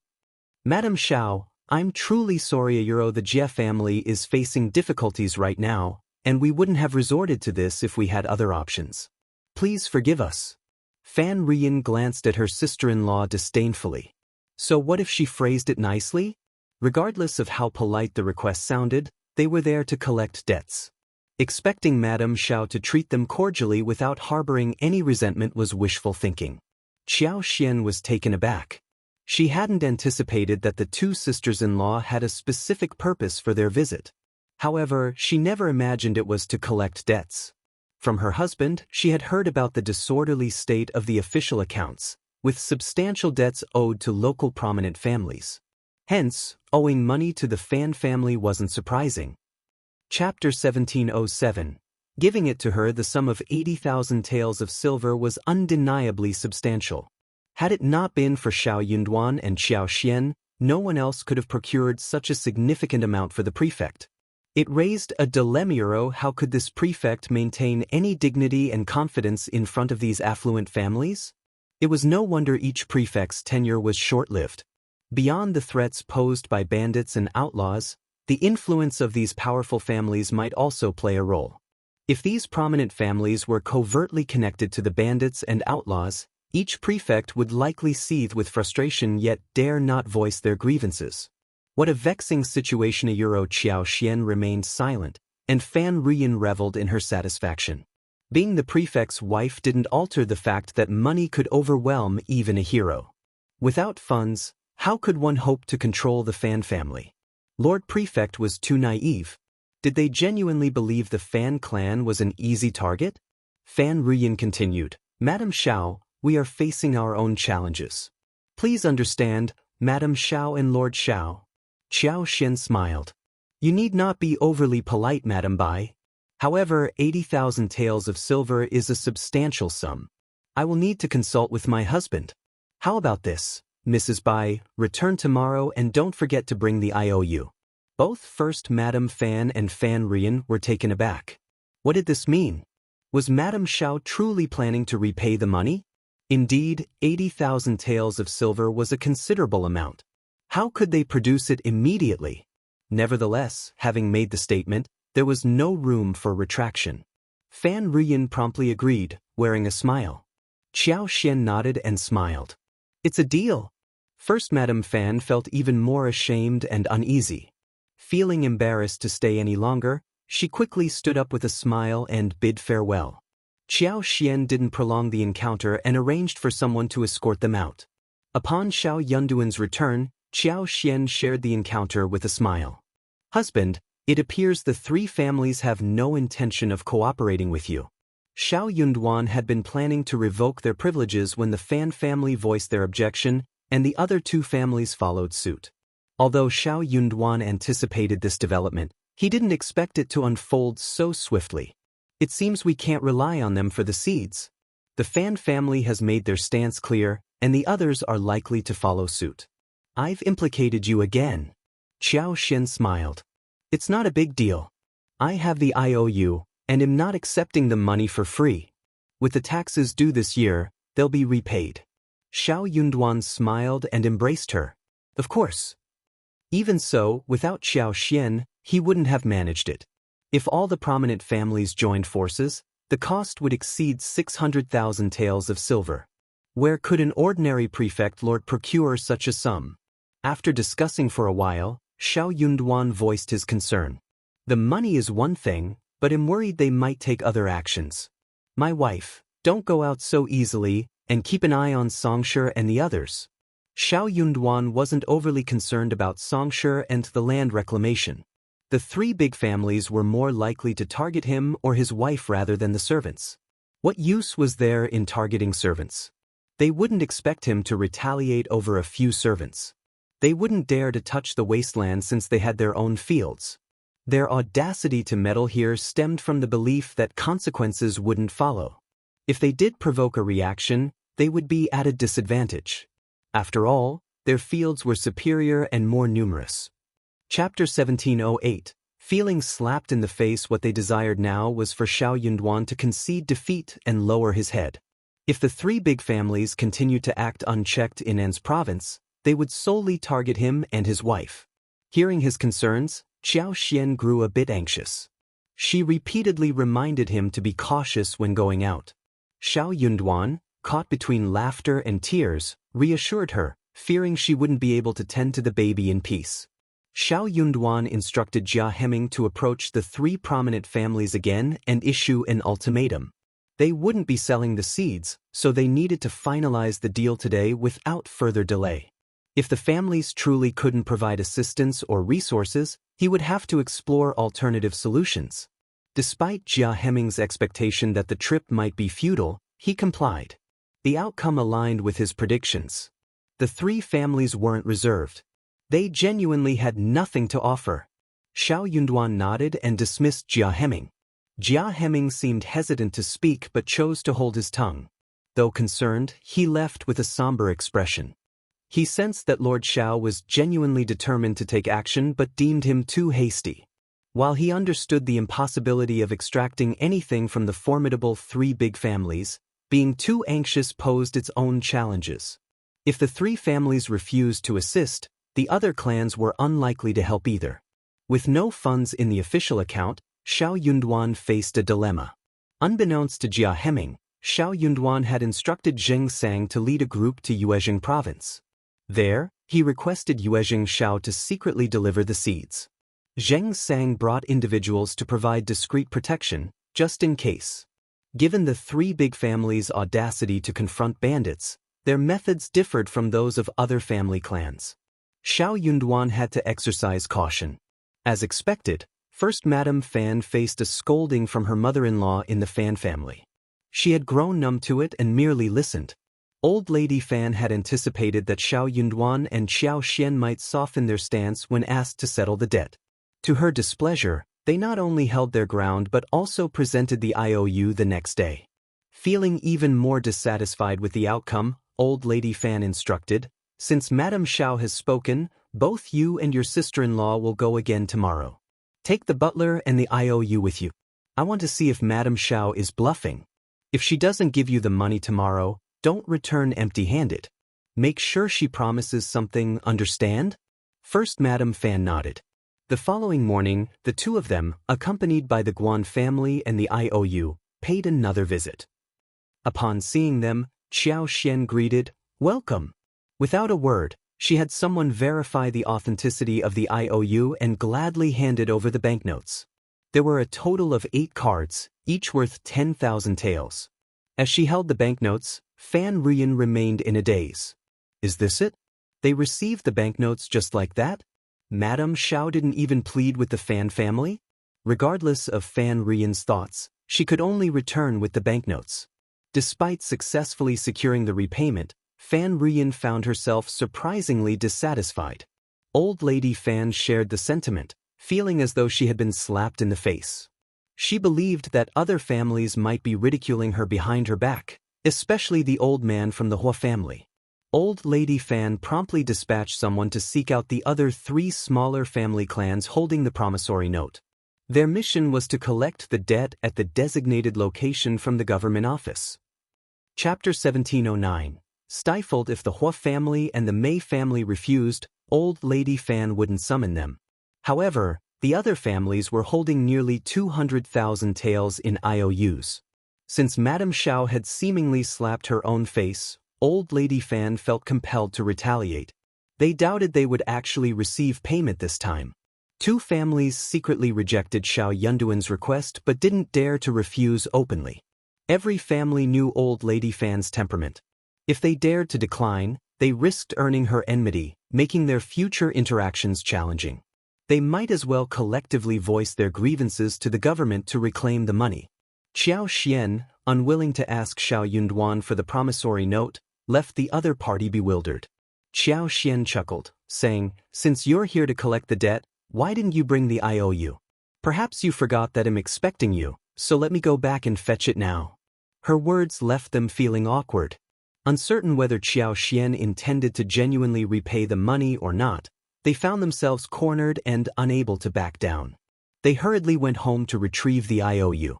The total amount was 230,000 taels of silver, and Xiao Xian counted out 10,000 taels each. There were 23 banknotes, neatly arranged. The few debt collectors were stunned. Holding the banknotes, they felt no joy.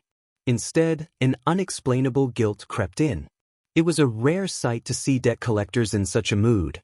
As they departed the state office, their footsteps seemed a bit lighter. Old Lady Fan was furious. Old Lady Fan felt as if she had been slapped in the face once again. How is that possible? How can the Xiao family have so much money? The total amount, including their family's funds, was 310,000 taels of silver ready-made banknotes, not assets. Even for the Fan family, it wasn't easy to produce such a sum at once. Unable to accept defeat, Old Lady Fan compelled her two sons to approach the Mei family and the Hua family, hoping to exert pressure on Xiao Yunduan. The three families had long stood together, facing challenges and victories collectively. Xiao Yunduan's actions had not only embarrassed the Fan family but also deliberately suppressed them. The other two families couldn't afford to stay aloof. By defending the Fan family's honor, they would prevent Xiao Yunduan from sowing discord among them. If the three families turned against each other, Xiao Yunduan could pick them off one by one. From their perspective, the new prefect lord seemed oblivious to their long-standing alliances. Instead, he immediately clashed with the three families upon his arrival, refusing to compromise on the seed issue. Now, with the debt repayment at hand, they were left feeling somewhat resentful. Xiao Yunduan had anticipated that the Fan family would try to influence the other two families. He had already made arrangements for the required funds, but the sheer amount raised questions. Did he truly have such resources? If the three big families refused to provide seeds, Xiao Yunduan would have to purchase them himself. With 17 towns and numerous villages in An's province, the number of seeds required was substantial. Procuring them would incur significant costs. Chapter 1710. Banquet. The Hua family and the Mei family found themselves in a dilemma. Did Lord Xiao truly possess such vast financial resources? If he did, why would he take on a position in An's province? They pondered whether he could have used his wealth to attain power more directly. According to the information they had gathered earlier, Xiao Yunduan hailed from a modest farming family with an ordinary background. In their perplexity, the Hua and Mei families reluctantly decided to collect the debt from the state office. If Xiao Yunduan could repay them, it was acceptable. Otherwise, they feared he would utilize the funds to source seeds from alternative means, causing them to regret their inaction. Approaching Xiao Yunduan directly, they received the banknotes after Qin Yan retrieved them from Xiao Xian. Xiao Yunduan promptly transferred all the IOUs to Xiao Xian. As a result, Xiao Xian now held the IOUs totaling 620,000 taels of silver. While the silver in Xiao Xian's possession diminished to less than 500,000 taels, it was still an impressive sum compared to others. Utilizing 200,000 taels to procure rice seeds was more than sufficient. The attempt by the three families to use money as leverage against Xiao Yunduan proved futile. Xiao Xian, with a smile, informed her husband about the situation and expressed her intention to host a banquet, inviting all the ladies to witness the unfolding spectacle. After all, Mrs. Guan had recently organized a reception banquet for her, and it seemed fitting to reciprocate. The banquet served as a clear counterattack against the three prominent families, revealing that Lord Xiao and Madame Xiao were untroubled by financial concerns. Xiao Yunduan, however, couldn't help but express his concern for Qiao Xian's well-being, glancing at her belly with a touch of worry. Reassuring him, Qiao Xian smiled and assured, "I am fine. The weather is perfect, so we can enjoy some leisurely conversation, admire the flowers, and have a good time. I'll ask Li Xia and the others to stay close this time." Xiao Yunduan agreed but suggested involving Mrs. Guan to manage the guests, while Li Xia and Li Qiu would stay by Qiao Xian's side for added protection. He emphasized the need for Qiao Xian's safety in light of the potential schemes and risks posed by those unhappy with the seed and promissory note situation. Acknowledging his concerns, Qiao Xian agreed to make a brief appearance at the banquet before retiring to rest, with Li Xia, Li Qiu, and others remaining to take care of her. Mrs. Guan, though not entirely willing, had little choice but to accept the responsibility. The swift and uncompromising return of the 620,000 taels of silver amazed Mrs. Guan and her husband. Qiao Xian's calm and unquestionable handling of such a large sum left them astonished and made them think twice about crossing her. The banquet was scheduled for 2 days later, leaving the recipients of the invitations in disbelief. The upcoming event promised to be a spectacle, especially considering old lady fans' inevitable reaction to the situation. Chapter 17:11. Furious, she was the one who started the debt. She wanted to suppress Lord Xiao and force him to give in. Unexpectedly, Lord Xiao returned the 620,000 taels of silver without any hesitation. This round, old lady fan lost. Others lost too, but she was the leader. Madame Xiao found it interesting as well. She set up a banquet and invited everyone to enjoy the flowers and watch the show. This was clearly continuing to challenge the Fan clan and the three great clans. So what if he had returned 620,000 taels of silver? He was still in a good mood to admire the flowers and listen to the show. After the Fan family received the invitation, old lady Fan was so angry that she almost couldn't breathe. She scolded, "You're going too far. Wasn't this going too far?" Everyone was smart enough to know what Qiao Xian was trying to do by inviting guests at this time.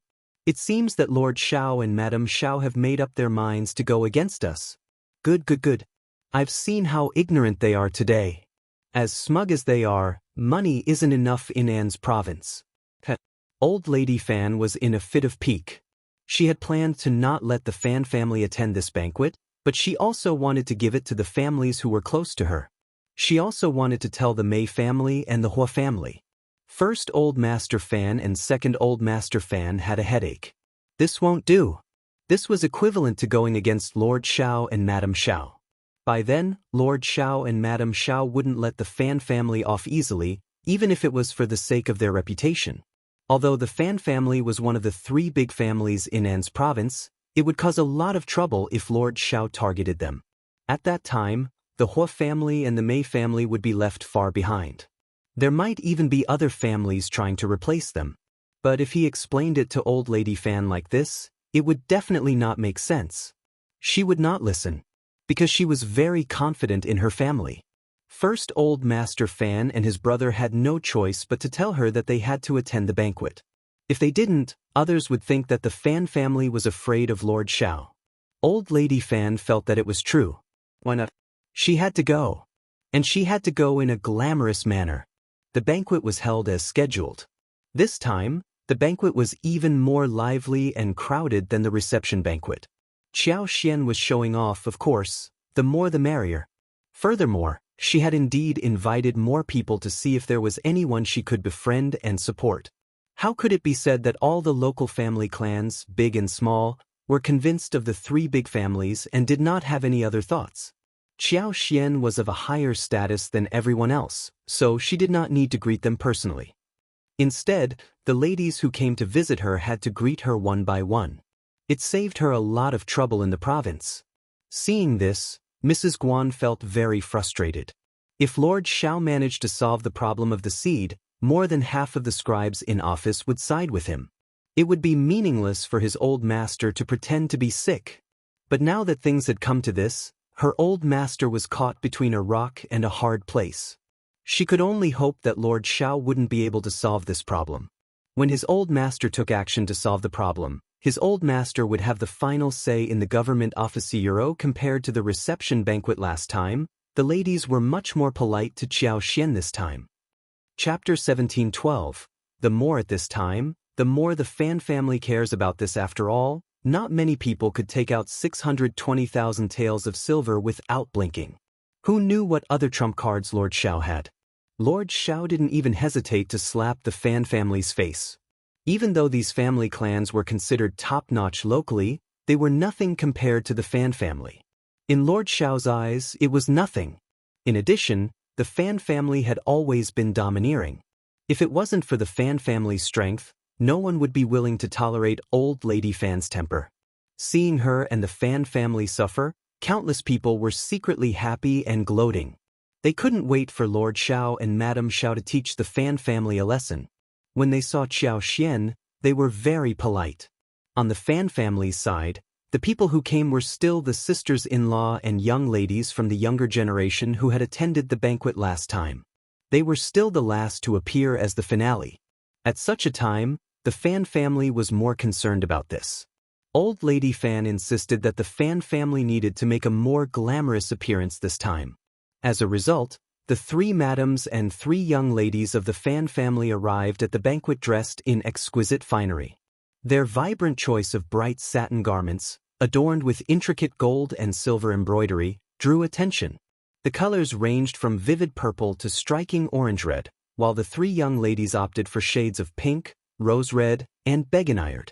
Every detail, including cuffs, skirts, collars, and lapels, sparkled with embedded gold and silver threads. The accessories they wore were no less opulent, featuring gems and pearls set in pure gold and emerald. The overall effect was dazzling, making the Fan family's women the center of attention as they entered the venue. The sudden quiet in the air suggested a mixture of awe and surprise at the ostentatious display.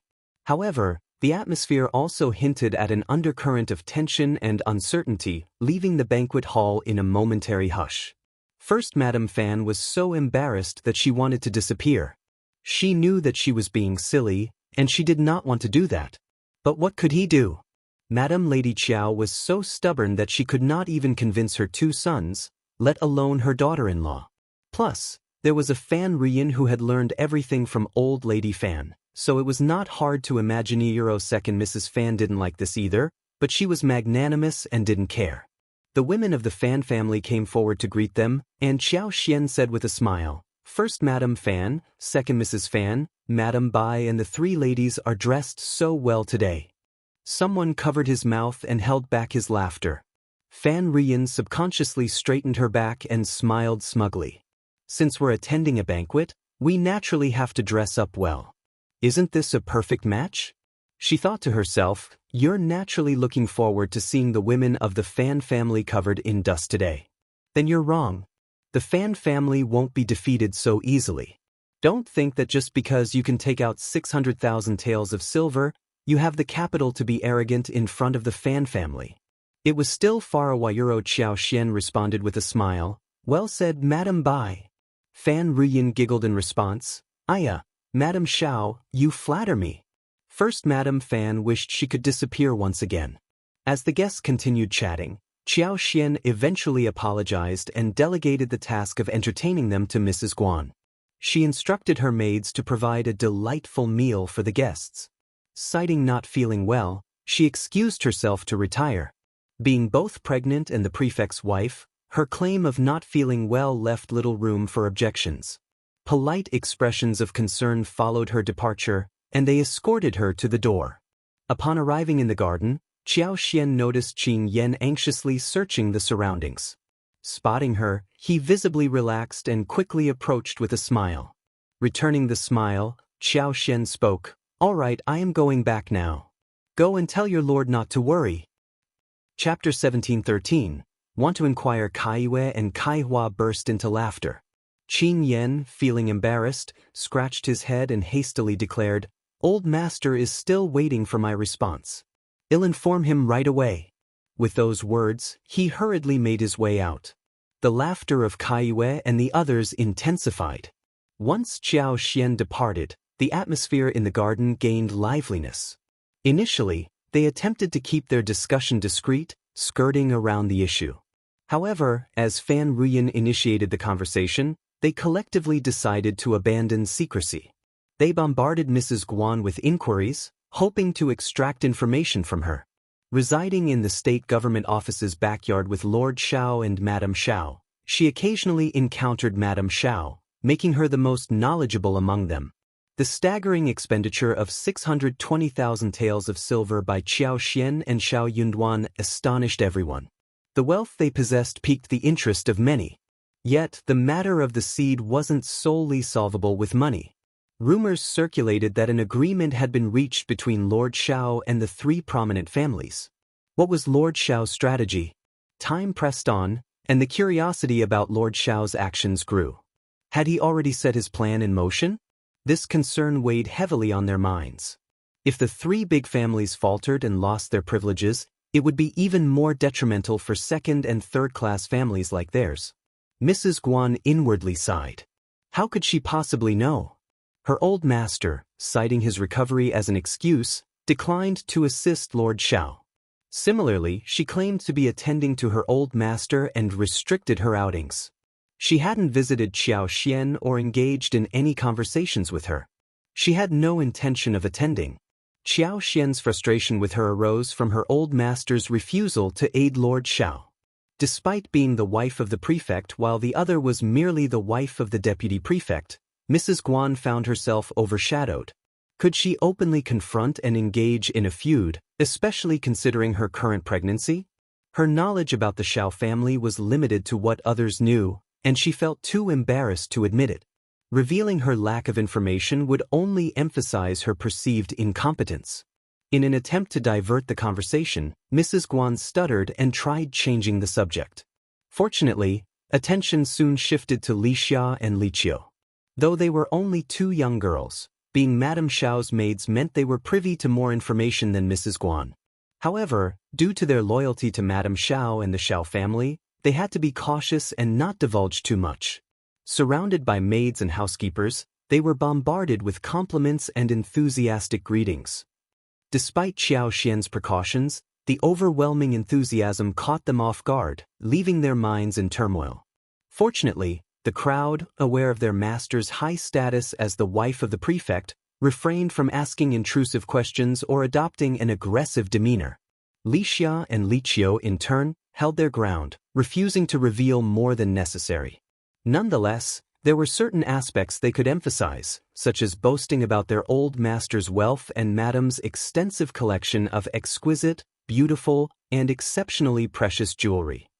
Chapter 1714. Mocking, they highlighted that their old master genuinely aspired to serve as an official in this region and be a benevolent leader.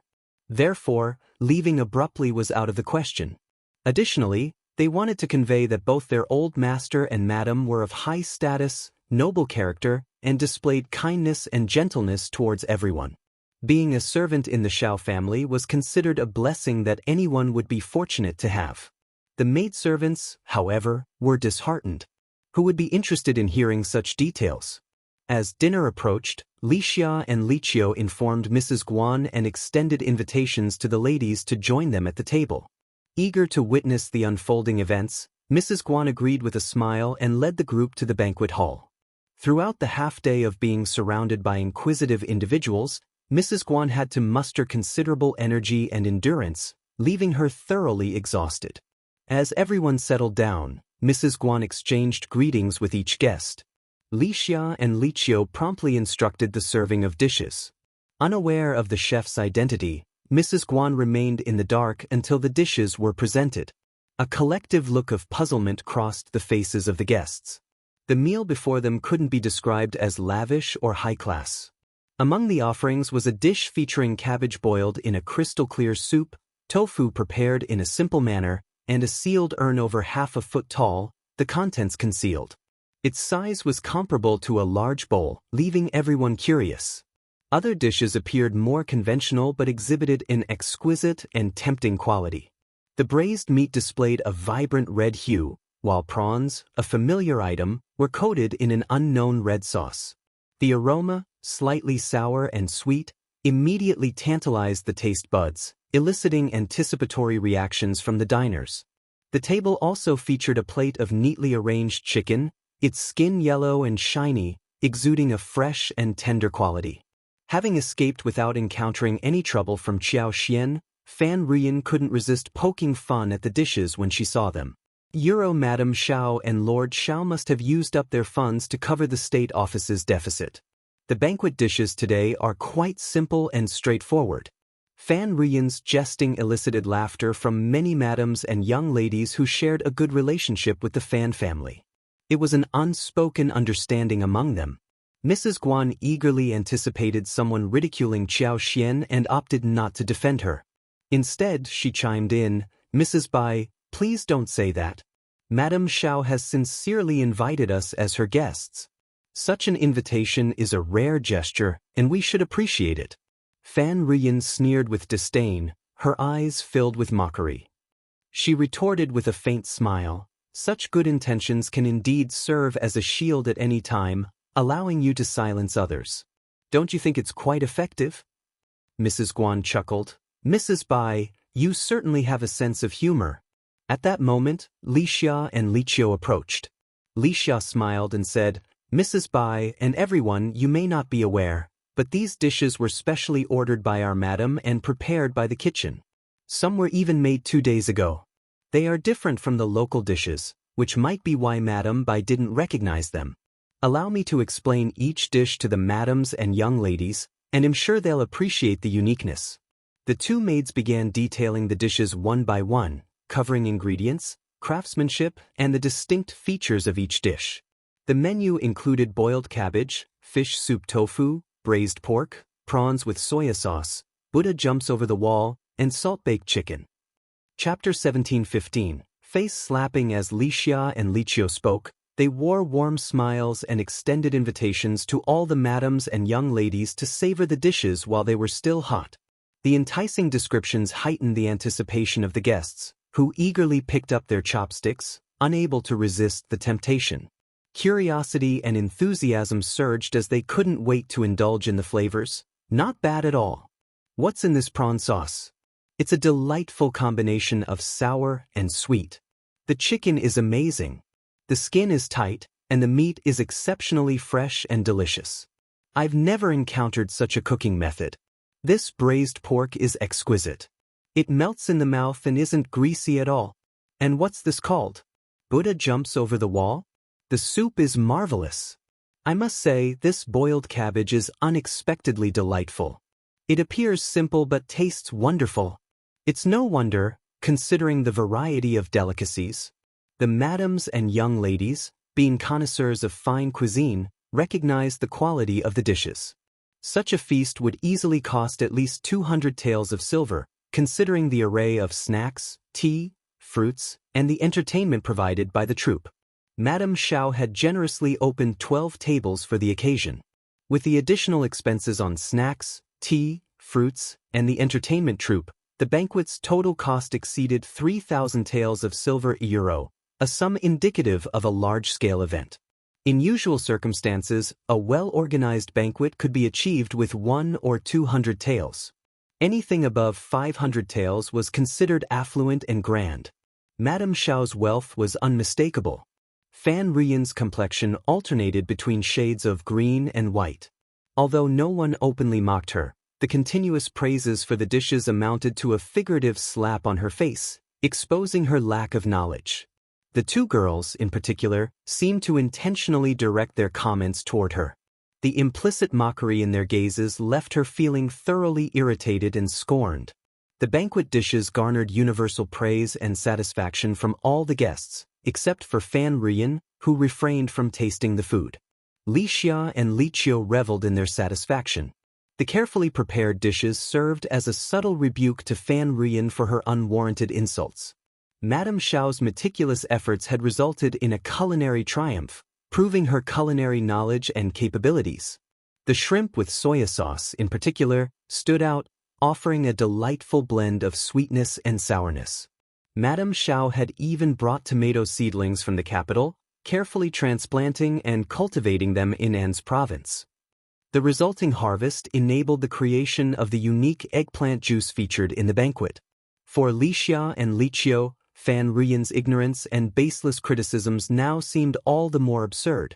They took pleasure in watching her embarrassment, especially since she had dared to mock Madame and Old Master for their perceived lack of wealth. As the guests finished their meal and engaged in lively conversation, they eventually gathered to enjoy the entertainment. Mrs. Guan, having learned her lesson, took precautions to ensure her son stayed away from the garden to avoid any further incidents. While the ladies indulged in the show, Wuxia and Xianxia found themselves surrounded by a persistent group still attempting to extract information. Undeterred, the two maids bravely navigated the conversation, relentlessly boasting about the wealth of their old master and madam. The constant bragging left the audience feeling somewhat disheartened. Although the news about the Xiao family's prosperity was surprising, many were more interested in Lord Xiao's stance on the seed and whether the big families would secure benefits from the government in the future. This remained the focal point of their curiosity. Chapter 1716. Rich family. In the intermediate courtyard of the eastern wing, Qiao Xian instructed someone to set up a reclining chair, where she leisurely sat with an air of nonchalance and indifference. While appearing to rest with her eyes closed, she remained attuned to the laughter emanating from the garden. Despite the ambient noise, she adeptly gathered useful information. After listening for a while and feeling a bit fatigued, she smiled and stood up. Taking Caillou's hand, she returned to her room, directing someone to stow away the recliner. The day's banquet proved highly successful. The dishes received universal praise, and the specially served fragrant tea, the renowned Golden Sprout, once again stole the spotlight. This was an authentic, top-tier Golden Sprout, a beverage not typically offered casually or indifferently. Most of the present madams and young ladies had never experienced the drink before. Even those who had tasted it were few, usually reserving it for esteemed guests or family members on special occasions. Yet, Madame Xiao treated the Golden Sprout with nonchalance. Observing Wuxia and Xianxia casually sipping the Golden Sprout further intensified the guests' dismay. The maid's expression suggested this was an entirely ordinary matter, deepening the sense of discontent among the attendees. This nonchalant attitude towards such a luxurious item earned Lord Xiao and Madame Xiao even greater respect. The willingness to spend so extravagantly indicated there might be more to their wealth than meets the eye. Riches and honor, when amassed to a certain extent, often hinted at hidden connections and influence not readily apparent to others. Without the patronage of the nobility, safeguarding this wealth might prove challenging. Conversely, the same principle applied to Euro. If one did not possess a certain level of affluence, befriending the nobles could be an elusive endeavor. Initially, many regarded Lord Xiao's decision to venture to An's province for expanding his ambitions as a jest. However, the current perspective left no room for mockery. Lord Xiao demonstrated a distinctiveness unseen in other lords of the prefectural state, a sentiment echoed by Madame Xiao. No one in the prefectural state dared to challenge the dominance of the three prominent families. Wuxia and Xianxia's audacity in smilingly announcing the dish names one by one, much to the chagrin of the lady from the Fan family, indicated the need for caution in the future. It was imperative not to become cannon fodder pushed out by the three great clans, especially the arrogant and disrespectful Fan clan. Following the conclusion of the banquet, guests bid their farewells. Wuxia and Xianxia escorted Xiao Xian out, and when someone suggested saying goodbye to Madame Xiao, they swiftly intervened, understanding the delicate situation. The Fan clan, arriving last, departed early, leaving Fan Ruyan with a pale countenance. Upon returning home, Old Lady Fan inquired about the banquet. To her surprise, Fan Ruyan, with teary eyes, recounted feeling greatly wronged. Old Lady Fan, angered by her daughter's distress, swiftly shifted blame onto her daughters-in-law. Expressing her disappointment, she sternly rebuked their indifference to Fan Ruyan's plight. The scolding extended particularly harshly to the daughter-in-law over 40 and the one over 30, leaving them unable to raise their heads. Attempting to justify herself, second Mrs. Fan only invited fiercer reprimands from old lady Fan, who was in no mood for distinctions between them. Chapter 1717. Smug observing her two sister-in-laws struggling to maintain composure after their scolding, Fan Ruyan, with a choked voice, interjected, "Mother, it has nothing to do with the two sister-in-laws. It's all Madame Xiao's fault." In her scheming heart, Fan Ruyan believed that by defending her sister-in-laws after the scolding, she could garner their gratitude. In her view, they owed her a favor, a perception she had always upheld with a smug sense of accomplishment. Unbeknownst to her, she failed to realize that, if not for her, her sister-in-laws wouldn't have suffered this undeserved calamity. A single sentence from her could have clarified the situation, but she chose not to speak up, allowing them to endure the torrent of curses before intervening. Her sister-in-laws harbored deep-seated resentment towards her. Old Lady Fan, though slightly appeased by Fan Ruyan's defense, snorted dismissively. "You don't have to plead for them. They are involved. How can it have nothing to do with them? They just stood by as Madame Xiao bullied them. If you advocate for them, they might not appreciate your kindness." The two Mrs. Fan were infuriated, feeling on the verge of vomiting blood. Fortunately, old lady Fan ceased her scolding after a few more words and shifted her focus to Xiao Xian, inquiring about the alleged mistreatment. Fan Ruyan, once again feeling wronged, insisted that she didn't initiate the mockery. Instead, she claimed that the Xiao family's maidservant humiliated her, mocking her ignorance and the incompetence of the Fan family. Old Lady Fan, incensed by the revelation, concluded that Xiao Yunduan and Xiao Xian were bound to be enemies. Let them revel in their smugness. We still don't know about the seeds yet. I want to see what they can do.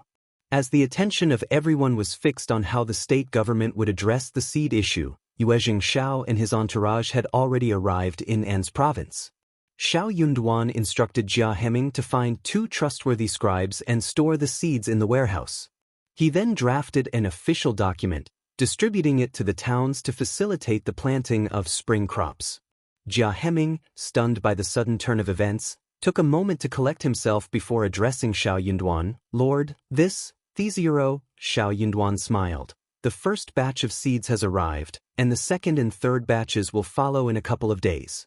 Organize the distribution of the seeds as quickly as possible, ensuring no delay in the spring planting." "Of course, Lord."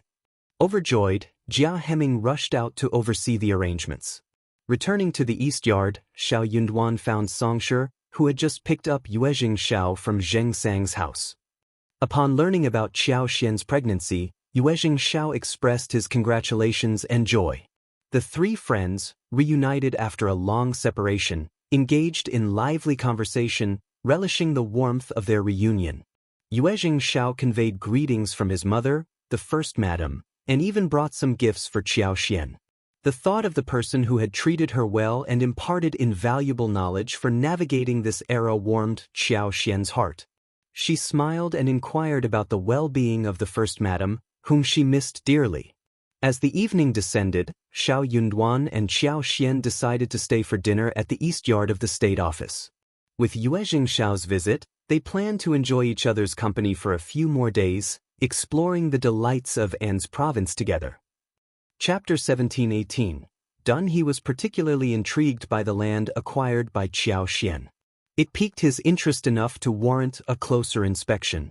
On this occasion, his visit was solely dedicated to delivering a shipment of rice seeds. However, he planned to return in the future to supply Xiao Xian with seeds for herbs and potatoes. Over the years, through cultivation and Xiao Xian's modifications, the potato yield had surpassed the original expectations. Consequently, potatoes gained popularity in Yuzhong. Transporting sufficient seeds for Xiao Xian was no longer a challenge. Yuezheng Xiao's arrival stirred memories of the past for Xiao Xian and Xiao Yunduan, making them yearn for their home in Xiaoding village. Previously, the distance from Beijing had made such thoughts futile. However, the proximity of An's province, only 500 miles away from Yuzhong, now offered a glimmer of hope.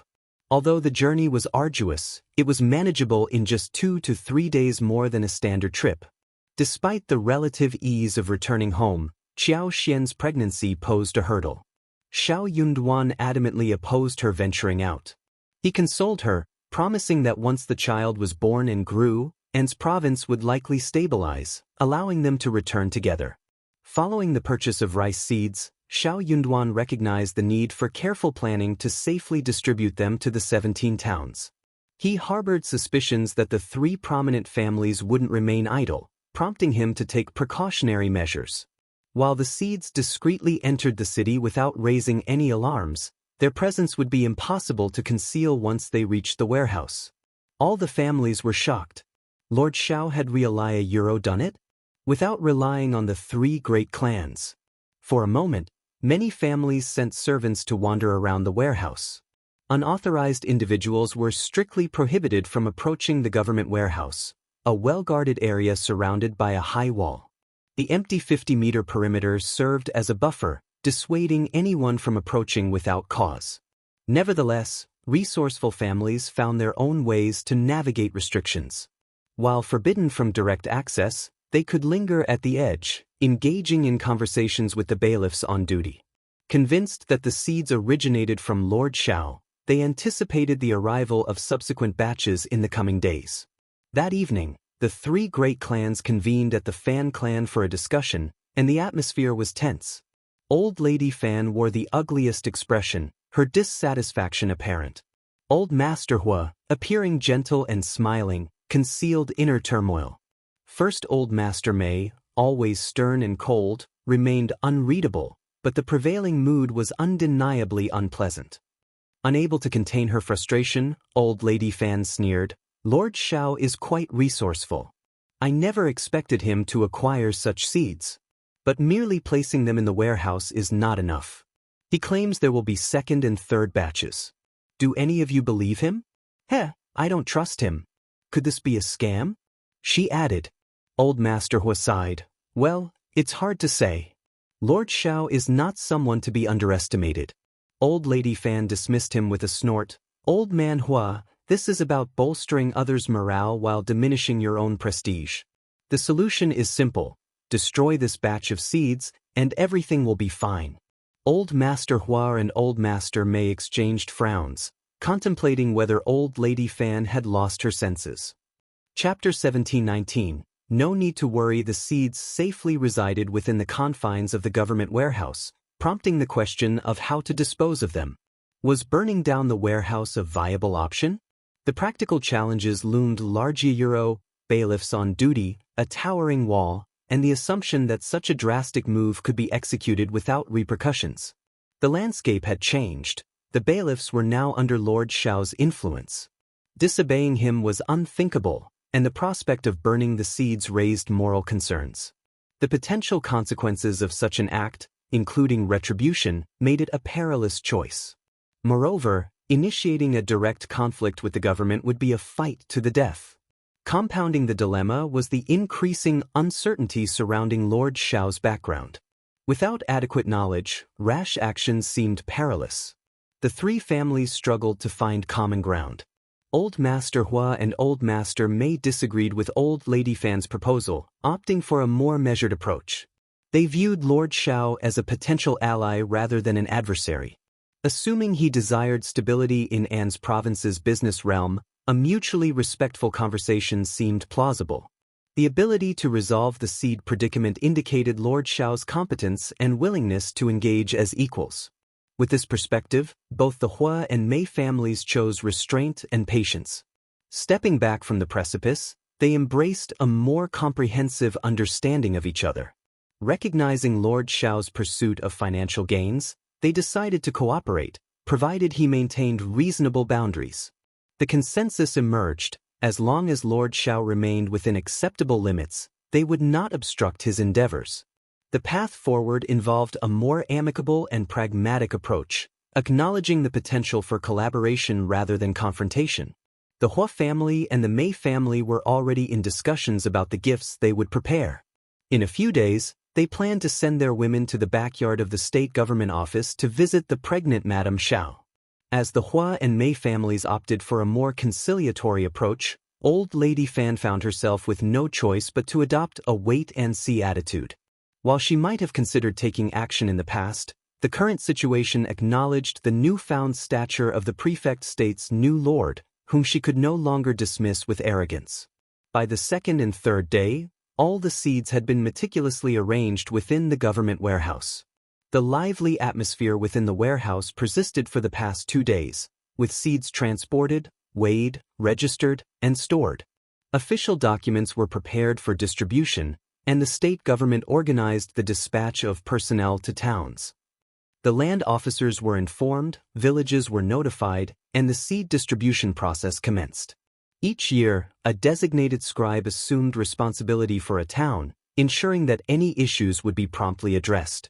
While commoners might be complacent elsewhere, matters related to spring plowing and sustenance were taken seriously by all. Xiao Yunduan had assembled all the scribes, issuing a warning and providing a document for posting in every town. The document explicitly conveyed that any tampering with the spring plantation by the scribes or town chiefs would be reported to the state office.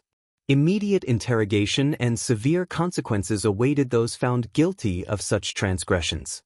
The scribes, understanding the gravity of the situation, readily complied with Xiao Yunduan's directives, ensuring a cooperative and compliant stance. Chapter 1720.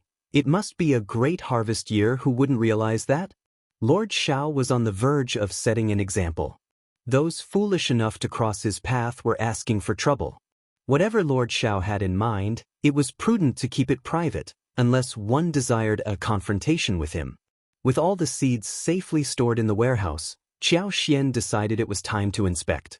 Applying some wood power could enhance the seed's growth and yield more ears. Since she couldn't visit every field, the current moment, with all the seeds in one place, presented the most convenient opportunity. This marked her husband's inaugural year in office, a time crucial not only for avoiding disruptions to spring plowing but also for ensuring a bountiful harvest in the commoners' 500 meters of paddy fields. Qiao Xian recognized that her superpower could boost output by at least 30%. In optimal conditions, with fertile land and proper care, the increase could reach half or even more. What pleased Qiao Xian the most was the decision of the 3 prominent families and other reputable clans to bypass government seeds. They had exclusive channels, rumored to provide superior seeds compared to the government's offerings at a low price. Such common goods held no allure for them. Particularly for the Fan family, boasting over 100,000 acres of fertile land, seed selection was paramount. Each year, meticulous consideration went into choosing seeds. The government's common goods were of little interest, even if given for free. Qiao Xian discreetly hinted at going to the warehouse without explicitly stating it, mindful of the rules. She persistently nagged Xiao Yunduan, expressing boredom at home and a desire for a leisurely walk. Xiao Yunduan did not trust her to go alone. But on second thought, they had been in An's province for quite some time, but he had not gone out with his wife yet. He felt a bit guilty, so he coaxed her to wait for a few more days. When he was done with his work, he would go out with her for a walk. Qiao Xian said with a smile, "Aren't you going to see the seeds at the warehouse? I am going too, okay? I have never seen them before, and I think that they are fresh. I will go with you so that you will not be distracted, and I can relax too." Xiao Yunduan was caught between laughter and tears. "There is nothing to see in the office. Why would my wife think of this? Be good, in 2 days, 3 or 4 days at most, I will keep you companionero." All the seeds had already been stored in the warehouse. As the lord of the prefect, he naturally had to go over and take a look with his own eyes. This was also a sign that the local officials valued farming. "But I am just curious, I just want to take a look." Qiao Xian was here for this, so she was not going to be obedient. Xiao Yunduan could not persuade her, so he agreed. Qiao Xian accompanied Xiao Yunduan to the official warehouse in a wagon, quenching her curiosity by applying her superpower to all the seeds. An's province, expansive and sparsely populated, boasted numerous paddy fields. During her pregnancy, half of Qiao Xian's superpowers were automatically dedicated to protecting the baby, leaving her control over only half. After exerting her influence on all the seeds, She felt a wave of fatigue, and her complexion turned pale. Xiao Yunduan, vigilant to her condition, was alarmed. He immediately decided not to let her linger any longer and swiftly instructed the servants to drive the carriage. Yi, Lixia, and Liqiu were tasked with ensuring her safe return. Chapter 1721. So unlucky. If you're not feeling well, get someone to call a doctor early. He'll be back soon, Xiao Yunduan advised. Qiao Xian offered a gentle smile. Don't worry, husband. I just don't have much appetite this morning, so I'm a bit hungry now, that's all. There's tea and snacks in the wagon, so it'll be fine after some food. While Xiao Yunduan didn't completely believe her, seeing her improve slightly eased his concern. He expressed a few words of care and saw her off to the wagon. The road conditions in An's province were challenging, especially outside the main roads. Carelessness could lead to traps, and the carriage had to navigate slowly. Coincidentally, it was market day, and as they passed through the bustling market center, Qiao Xian decided to stop at a 3-story tea house. The lively street was filled with peddlers, stalls, and commoners selling their wares. As the carriage was temporarily stuck due to the congestion, Qiao Xian, accompanied by Yi, Lixia, Liqiu, and Kaiyue, decided to take a break at the tea house. Planning to leave when the road cleared, they ascended to the 2nd floor. To their surprise, they encountered Fan Rian and her daughter, as well as a mother and daughter from the Liao family, just as they were about to leave. Mrs. Liao greeted Xiao Xian with a smile. Madam Xiao. Fan Rian offered a polite smile, but it held a touch of insincerity. Madam Xiao, what a coincidence. Xiao Xian nodded and smiled. What a coincidence. Originally having little connection and even harboring secret conflicts, encountering each other by chance could have been an opportunity for a simple greeting. However, Fan Rian seemed reluctant to leave it at that. Especially with a third party present, Fan Rian always felt compelled to act, fearing Qiao Xian's judgment if she didn't. As the lady of the Fan family, she couldn't possibly be afraid of the prefect's wife. Throughout the tenure of numerous prefects' wives, the Fan family had consistently aligned with them. The more her family faced losses and humiliation, the more Fan Rian felt the need to maintain her momentum. Smiling, she remarked, Madam Xiao, you look remarkably well and energetic today. Why did you claim to be unwell 2 days ago? And now you're out shopping. Are you underestimating us? Is that why you refuse to join us at banquets? Qiao Xian burst into laughter and exchanged a glance with Fan Rian. What are you talking about? Impregnant, not feeling well at the moment. How else can I explain it to you? I'll host a banquet when I'm free and treat you well. I doubt that. Madam Xiao, you're precious. If anything happens, we won't be able to explain it clearly. Plus, if you don't feel well again, it might be intentional. That wouldn't sound good. Xiao Xian responded, Thank you for your consideration, Mrs. Bai. I wouldn't have thought of it if you hadn't mentioned it. Growing more displeased, Fan Rian glanced at Lixia and Liqiu, wearing a suggestive smile.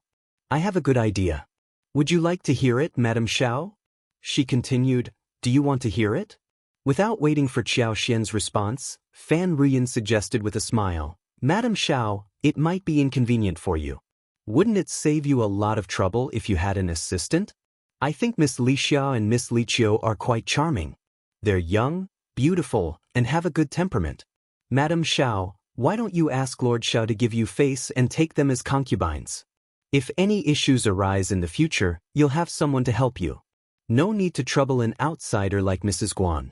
That's a good idea, isn't it? Chapter 1722. Disturbing so many people. Fan Rian covered her mouth, giggling as she spoke. Raising her slender eyebrows, she praised Lixia and Liqiu with a smile.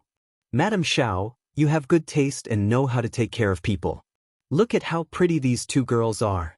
Whether Lord Xiao is lucky or not depends on whether you are willing to do it. Madam Xiao, you are such a virtuous woman. You must be willing to do it, right? Qiao Xian was rendered speechless. What kind of peculiar thought process was this? Everywhere she went, there seemed to be people concerned about her husband's household affairs and questioning her virtue. It was rather perplexing. Her husband didn't even have a concubine, yet he became an eyesore to so many people. Lixia and Liqiu blushed, feeling a mix of anger and embarrassment. Unable to contain herself, Lixia retorted, "Mrs. Bai, please refrain from talking nonsense. Our lord and madam share a deep love. If our lord were to hear about this absurdity, he'd likely be displeased. Mrs. Bai, be cautious with your words. Though I'm just a servant, the thought of becoming a concubine has never crossed my mind. It's not something to be proud of. Mrs. Bai, don't drag me into this. I'm not a servant of your family, and you can't fabricate stories." Liqiu sneered as well.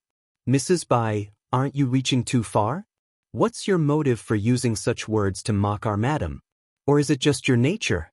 Do you enjoy spreading rumors about other old masters and madams considering concubines?" These words hinted that Mrs. Bai behaved like a matchmaker meddling in others' affairs. Furious and visibly trembling, Fan Rian glared at Xiao Xian, sneering, "Madam Xiao, your maids are quite audacious. Will you stand by and let me be humiliated like this?" Xiao Xian calmly responded, "Some people seem to enjoy humiliating themselves. Who can they blame? Is there a place for you to interfere in my lord's household matters? Your interest in other people's concubines is quite surprising.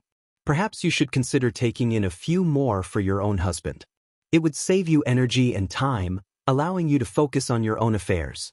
Fan Rian had never experienced such humiliation, especially not in front of her face. The damage and shame were magnified. She sneered angrily, "Madam Xiao, you're being unreasonable. Can't you let others question your virtue without getting angry from embarrassment?" Xiao Xian sneered in response, "Mrs. Bai, why don't you enlighten me on your own virtues?" Fan Rian was left speechless. Her husband was recruited by her. How could she allow anyone to comment on her husband's affairs, let alone entertain the thought of him taking a concubine? He didn't even have a maid. Such ideas were out of the question, as she firmly believed she had the right to dictate matters within her household. Xiao Xian inwardly chuckled at the absurdity of Fan Rian's situation. Despite facing such circumstances, she still found the audacity to comment on others. "I don't need your concern for my family, Mrs. Bai. You don't need to teach me how to manage my lord. I only take orders from my lord," Xiao Xian declared as she walked past Fan Rian and the others, entering a private room at the tea house with Lixia. Fan Rian's expression turned frosty, clenching her fists in shame and anger. Mrs. Liao, sensing Fan Rian's discomfort, decided to join her side, subtly ridiculing Xiao Xian in a low voice. This attempt to show support for Fan Rian lightened her mood, and they left the scene. In the private room, Lixia and Liqiu appeared a bit angered and uneasy. Xiao Xian reassured them with a smile, "That woman is absurd. Don't take her words seriously. It would be a joke if we let her provoke us." Chapter 1723. Rice Seed. Lixia and Liqiu shared laughter amidst their tears. "Thank you, madam. Madam, you truly understand. It's a blessing for us." Xiao Xian threw a glance at Lixia and playfully remarked, "I'm eagerly anticipating your wedding." Liqiu covered her mouth, stifling a snicker. "Madam, please don't tease me." Lixia blushed, finding it too embarrassing to smile. Throughout the gathering, Lixia had exchanged glances with Xianxia, a subtle connection that hadn't escaped Xiao Xian's notice. Had Xiao Yunduan not relocated to the rural area, Xianxia would have approached Xiao Xian to discuss proposing to Lixia. Now that he was in An's province, it was inevitable that Xianxia would seek Xiao Xian's approval for their marriage. Aware that many in the Xiao family were privy to their connection, Xiao Xian had discreetly reminded Lixia not to go too far in their interactions. Even if nothing improper occurred between them, the potential harm to their reputations was a concern. Lixia had taken Xiao Xian's advice seriously, avoiding private meetings with Xianxia. His impatience to marry was evident, a sentiment that Xiao Xian observed with amusement. As the market gradually dispersed, Xiao Xian and her servant descended, entered the wagon, and returned to the state office's backyard. Soon after, Xiao Yunduan returned, relieved to find Xiao Xian in better spirits. Meanwhile, Fan Rian returned home, her mind consumed by frustration. She sought solace in Old Lady Fan's company, venting her grievances. Old Lady Fan, already displeased with the feud over the seed, grew even angrier witnessing Xiao Xian supposedly mistreating her beloved daughter. Lord Xiao and Madame Xiao are incredibly intimidating. They show no regard for the Fan family whatsoever. I tried to overlook it, but their greed is escalating. Even my daughter and son-in-law can't escape their constant meddling. The prefect's wife is excessively nosy. She's arrogant and completely oblivious. When old lady Fan heard her daughter complain about Madame Xiao commenting on her son-in-law's reluctance to take concubines, she nearly exploded in anger. This was crossing a line. Who was Madame Xiao to interfere in her family's private matters? Was her arrogance fueled by some family background and connections? They should remember that this was Anne's province's territory. If the Fan family decided to oppose them, did they truly believe they could get away with it? How naive! Old Lady Fan was determined to teach Xiao Xian and Xiao Yunduan a lesson. This was far from over. Consequently, the shipment of rice seeds sent to Liangshan town in the southeast of En's province was intercepted by the bandits of Liuhe Fort at Luoshi Mount. Liangshan town, being the second-largest town in En's province for cultivating food, had flatter terrain and more fertile fields than other places. In terms of rice seeds alone, even excluding some large families acquiring seeds through their own channels, the required amount was still around 160,000 caddies. On the journey, about half of the 160,000 caddies of rice seeds fell prey to the mountain bandits of Liuhe Fort. Officer Lu, responsible for the convoy, was terrified, and Sun Qian's face mirrored his distress. He dispatched 2 bailiffs to the state office for reporting and compelled Officer Lu to continue transporting the remaining rice seeds to Liangshan town with him. Retrieving the rice seeds taken by the bandits of Liuhe Fort was a priority, but the remaining half had to reach Liangshan town first. Chapter 1724. Follow-up. The document had been dispatched to town 2 days ago, and the timely delivery of the rice seeds was crucial to avoid any potential disruptions. The decision was made to distribute the available half first and devise a plan for the remaining seeds. Xiao Yunduan breathed a sigh of relief upon receiving the news and sought updates from Sun Qian and Officer Lu regarding the rice seeds. It was a relief. Regardless, at least half of the rice seeds would reach Liangshan town promptly, preventing widespread panic. While angered and somewhat surprised, Xiao Yunduan wasn't entirely caught off guard. This wasn't a prefecture capital of other states, it was a nest of bandits. What couldn't bandits in such a nest do? With a scarcity of resources, it wasn't entirely unexpected that the bandits would target the rice seeds. However, it was unacceptable. Xiao Yunduan decided to enhance security measures, increasing the number of escorts. Some would be visible while others would operate covertly. He preferred a slightly delayed delivery to risking another incident. He had already instructed Yue Xiao to prepare around 60,000 caddies of rice seeds to compensate for the loss. Yet, a repeat occurrence would pose significant challenges. Convening everyone in the state office, Xiao Yunduan held a meeting to rearrange the rice seed delivery, emphasizing the importance of a secure transfer. The tension in the room was palpable, and everyone nodded in agreement, fully aware of the gravity of the situation. The atmosphere resembled walking on thin ice, with a collective fear of mishandling the task. While Xiao Yunduan asserted Officer Liu's innocence and refrained from punishing him, there lingered a sense of uncertainty regarding his true sentiments. They couldn't shake the feeling that there might be underlying resentment. The uncertainty of when he might pose challenges in the future lingered in their thoughts. In a private meeting, Jia Heming shared a concerning revelation with Xiao Yunduan. The 3 powerful mountain bandits Min family tribe, Liuhe Fort, and Tiger Head tribe had absorbed numerous vagabonds, gaining immense influence that even the 3 major families hesitated to confront. With spring and summer leaving the young and elderly in their care, the mountain's limited resources led to insufficient food. Traditionally, during this period, the bandits descended to collect protection fees. This year, insufficient funds may have prompted Tiger Head tribe to resort to robbing food. Jia Heming subtly conveyed that the Min family tribe and Liuhe Fort might harbor similar intentions. For a prolonged period, Jia Heming emphasized to Xiao Yunduan that the 3 prominent families had fulfilled their protection fee obligations. However, due to Lord Xiao's recent conflicts with these families, they might withhold protection fees this year. It sounded absurd but was, unfortunately, the reality. Consequently, the mountain bandits might target the rice seeds. Expressing genuine concern for Lord Xiao's well-being, Jia Heming proposed acquiring extra security for the journey, even suggesting purchasing protection from potential threats. However, he clarified that this was just a precautionary measure. Jia Heming detested the mountain bandits and hoped for Lord Xiao to assert dominance over them. Nevertheless, Xiao Yunduan needed to prioritize his safety. The journey was fraught with risks, and the potential loss of the seeds, if anything went awry, would be too great. Chapter 1725. Lord Xiao is a bookworm. In such a scenario, the pride of the three influential clans would only soar higher.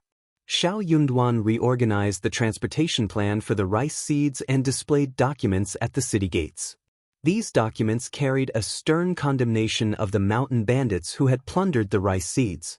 The language was forceful, accusing them of harming the common people of An's prefecture with heartless actions. The documents demanded the swift return of the seized rice seeds, warning of severe consequences if they refused. Xiao Yunduan was determined to settle the score.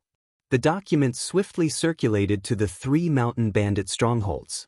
While a few individuals felt a pang of conscience and unease, the majority treated it with disdain. Mockery and laughter echoed, even from the major families inside and outside the city. I was curious about Lord Xiao's response, but is this it? Ha, what a joke. The thunder roars, but the rain is a mere drizzle. Lord Xiao seems oblivious to the real situation in An's province. Scholars, always preaching morality but lacking substance. Lord Xiao, do you truly believe you can deter those people? Ha! Exactly, just a bookworm. Such a jest.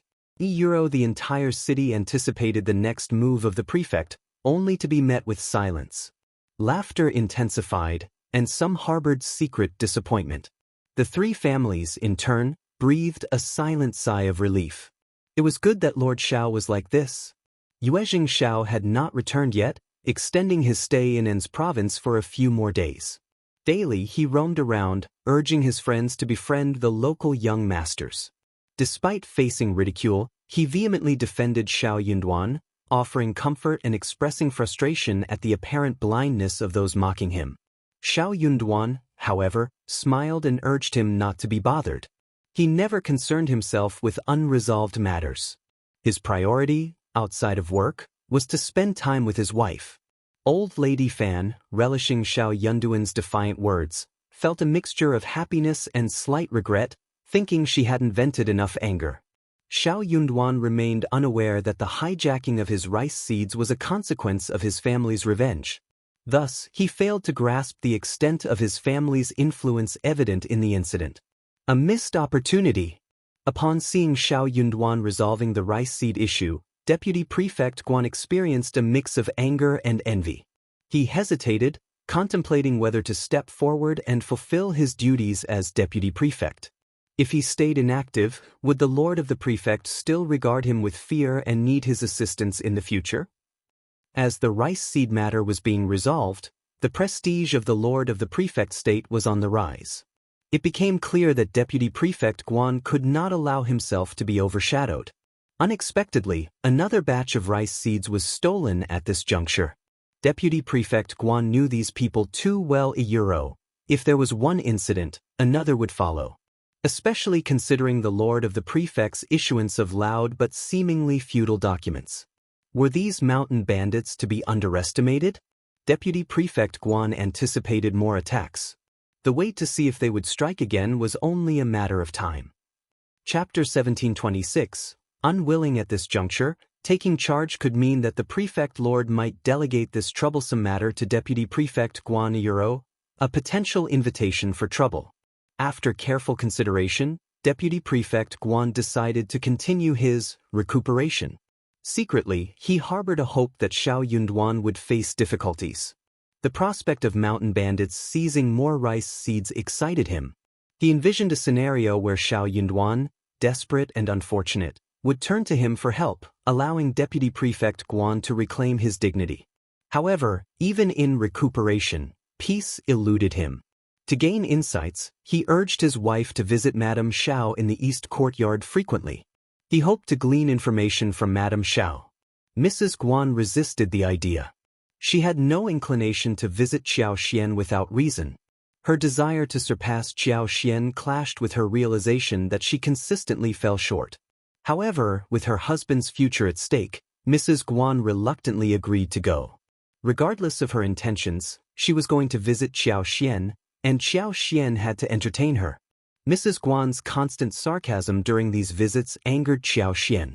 In 2 days, Mrs. Guan returned, only to be told by Li Xia and others that Madame Xiao was either resting or occupied with family affairs. Frustrated, Mrs. Guan refrained from coming. Meanwhile, in Xiao Yunduan's room, the rice seeds were being delivered as per his instructions.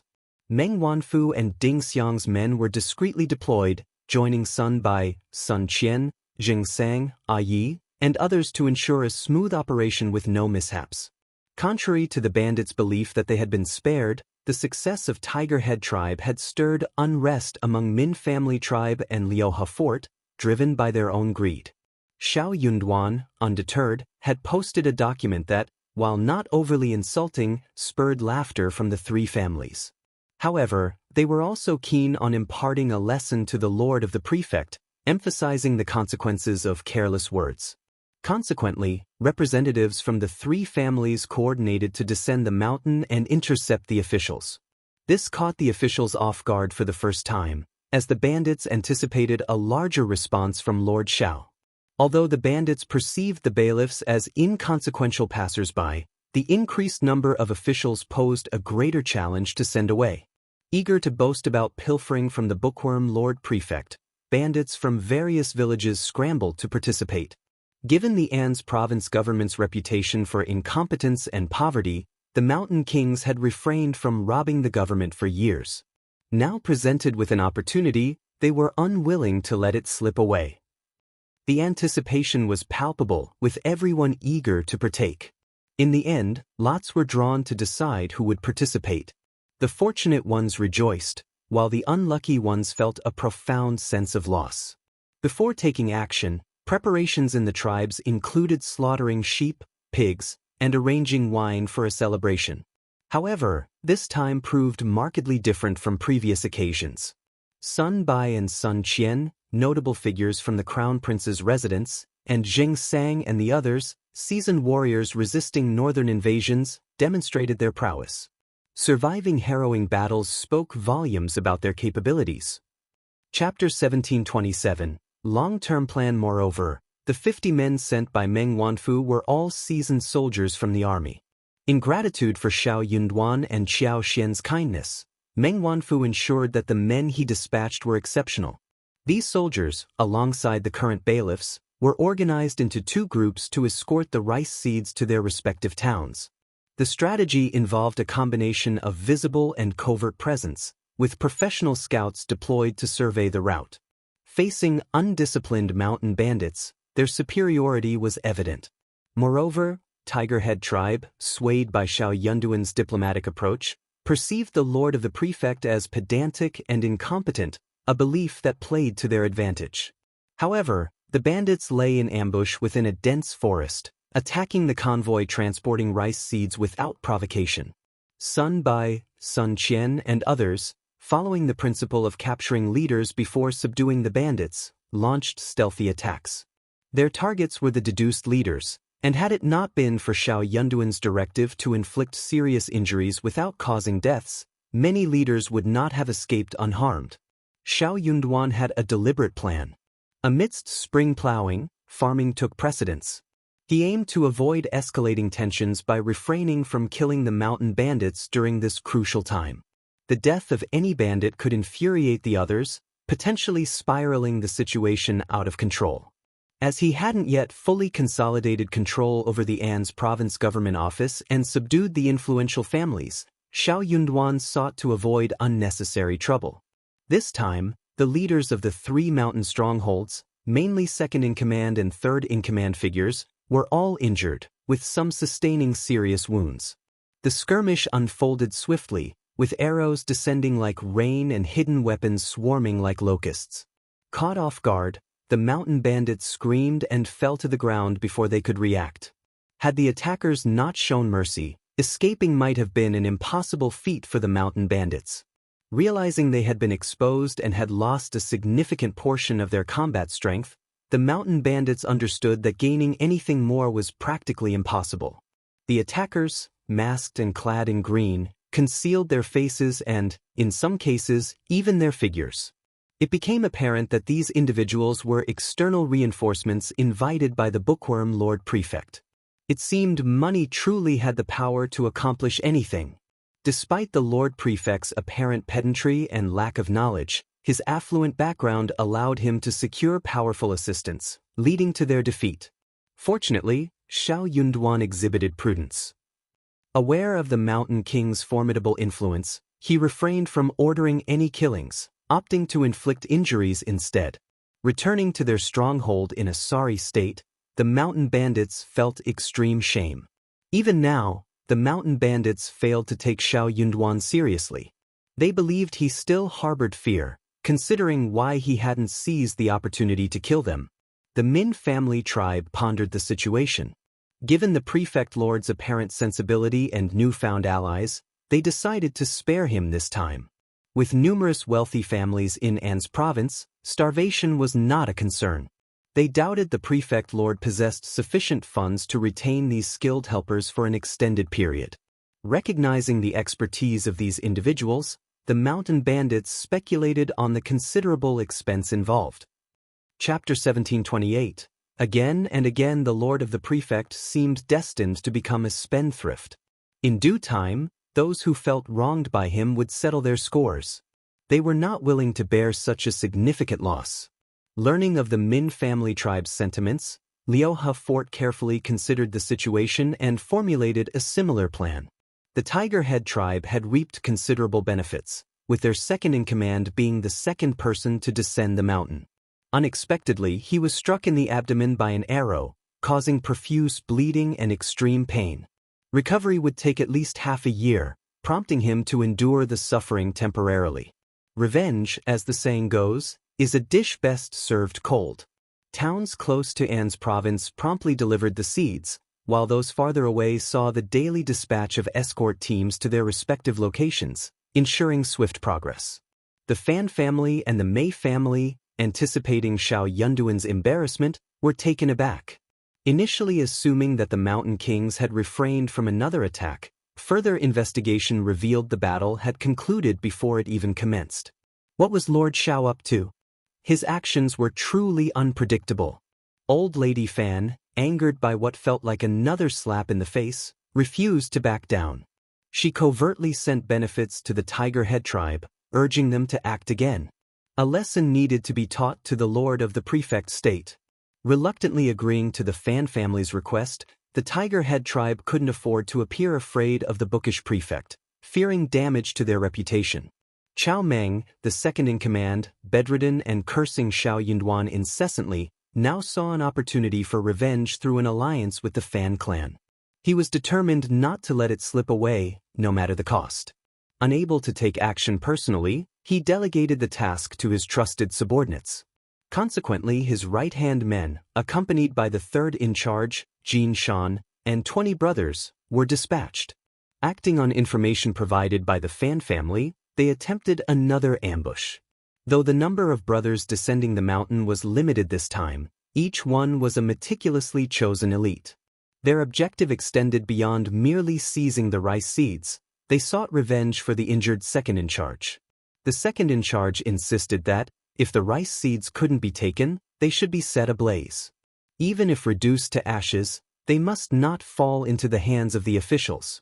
Equipped with oil, the plan was to swiftly pour it into the carriage transporting the rice seeds and ignite the fire. The move was undoubtedly ruthless, but given Chao Meng's severe injuries and unreleased anger, such viciousness was almost expected. This marked the final leg of the long-distance escort. After this journey, the need for long-distance escorts would cease. Safer routes awaited, with no dense forests or valleys to navigate. Although Sun Bai, Sun Qian, and the others outwardly relaxed, internally, their training demanded vigilance until the mission's completion. Just as goshawks exert their full strength to capture rabbits, the habit of not letting the guard down until the last moment prevailed. When Jin Shan and his subordinates charged aggressively, Sun Bai and Sun Qian were initially surprised by their persistence and fearlessness. Yet they remained composed. With swift shouts and orders, bailiffs rushed to protect the rice seed-laden carriage, while Sun Bai, Sun Qian, and their companions drew their swords to confront the assailants. The chaotic battle's outcome became evident swiftly. Burning with anger, Sun Bai, Sun Qian, and the others had spared these adversaries once before, but this time, they harbored no intentions of showing mercy.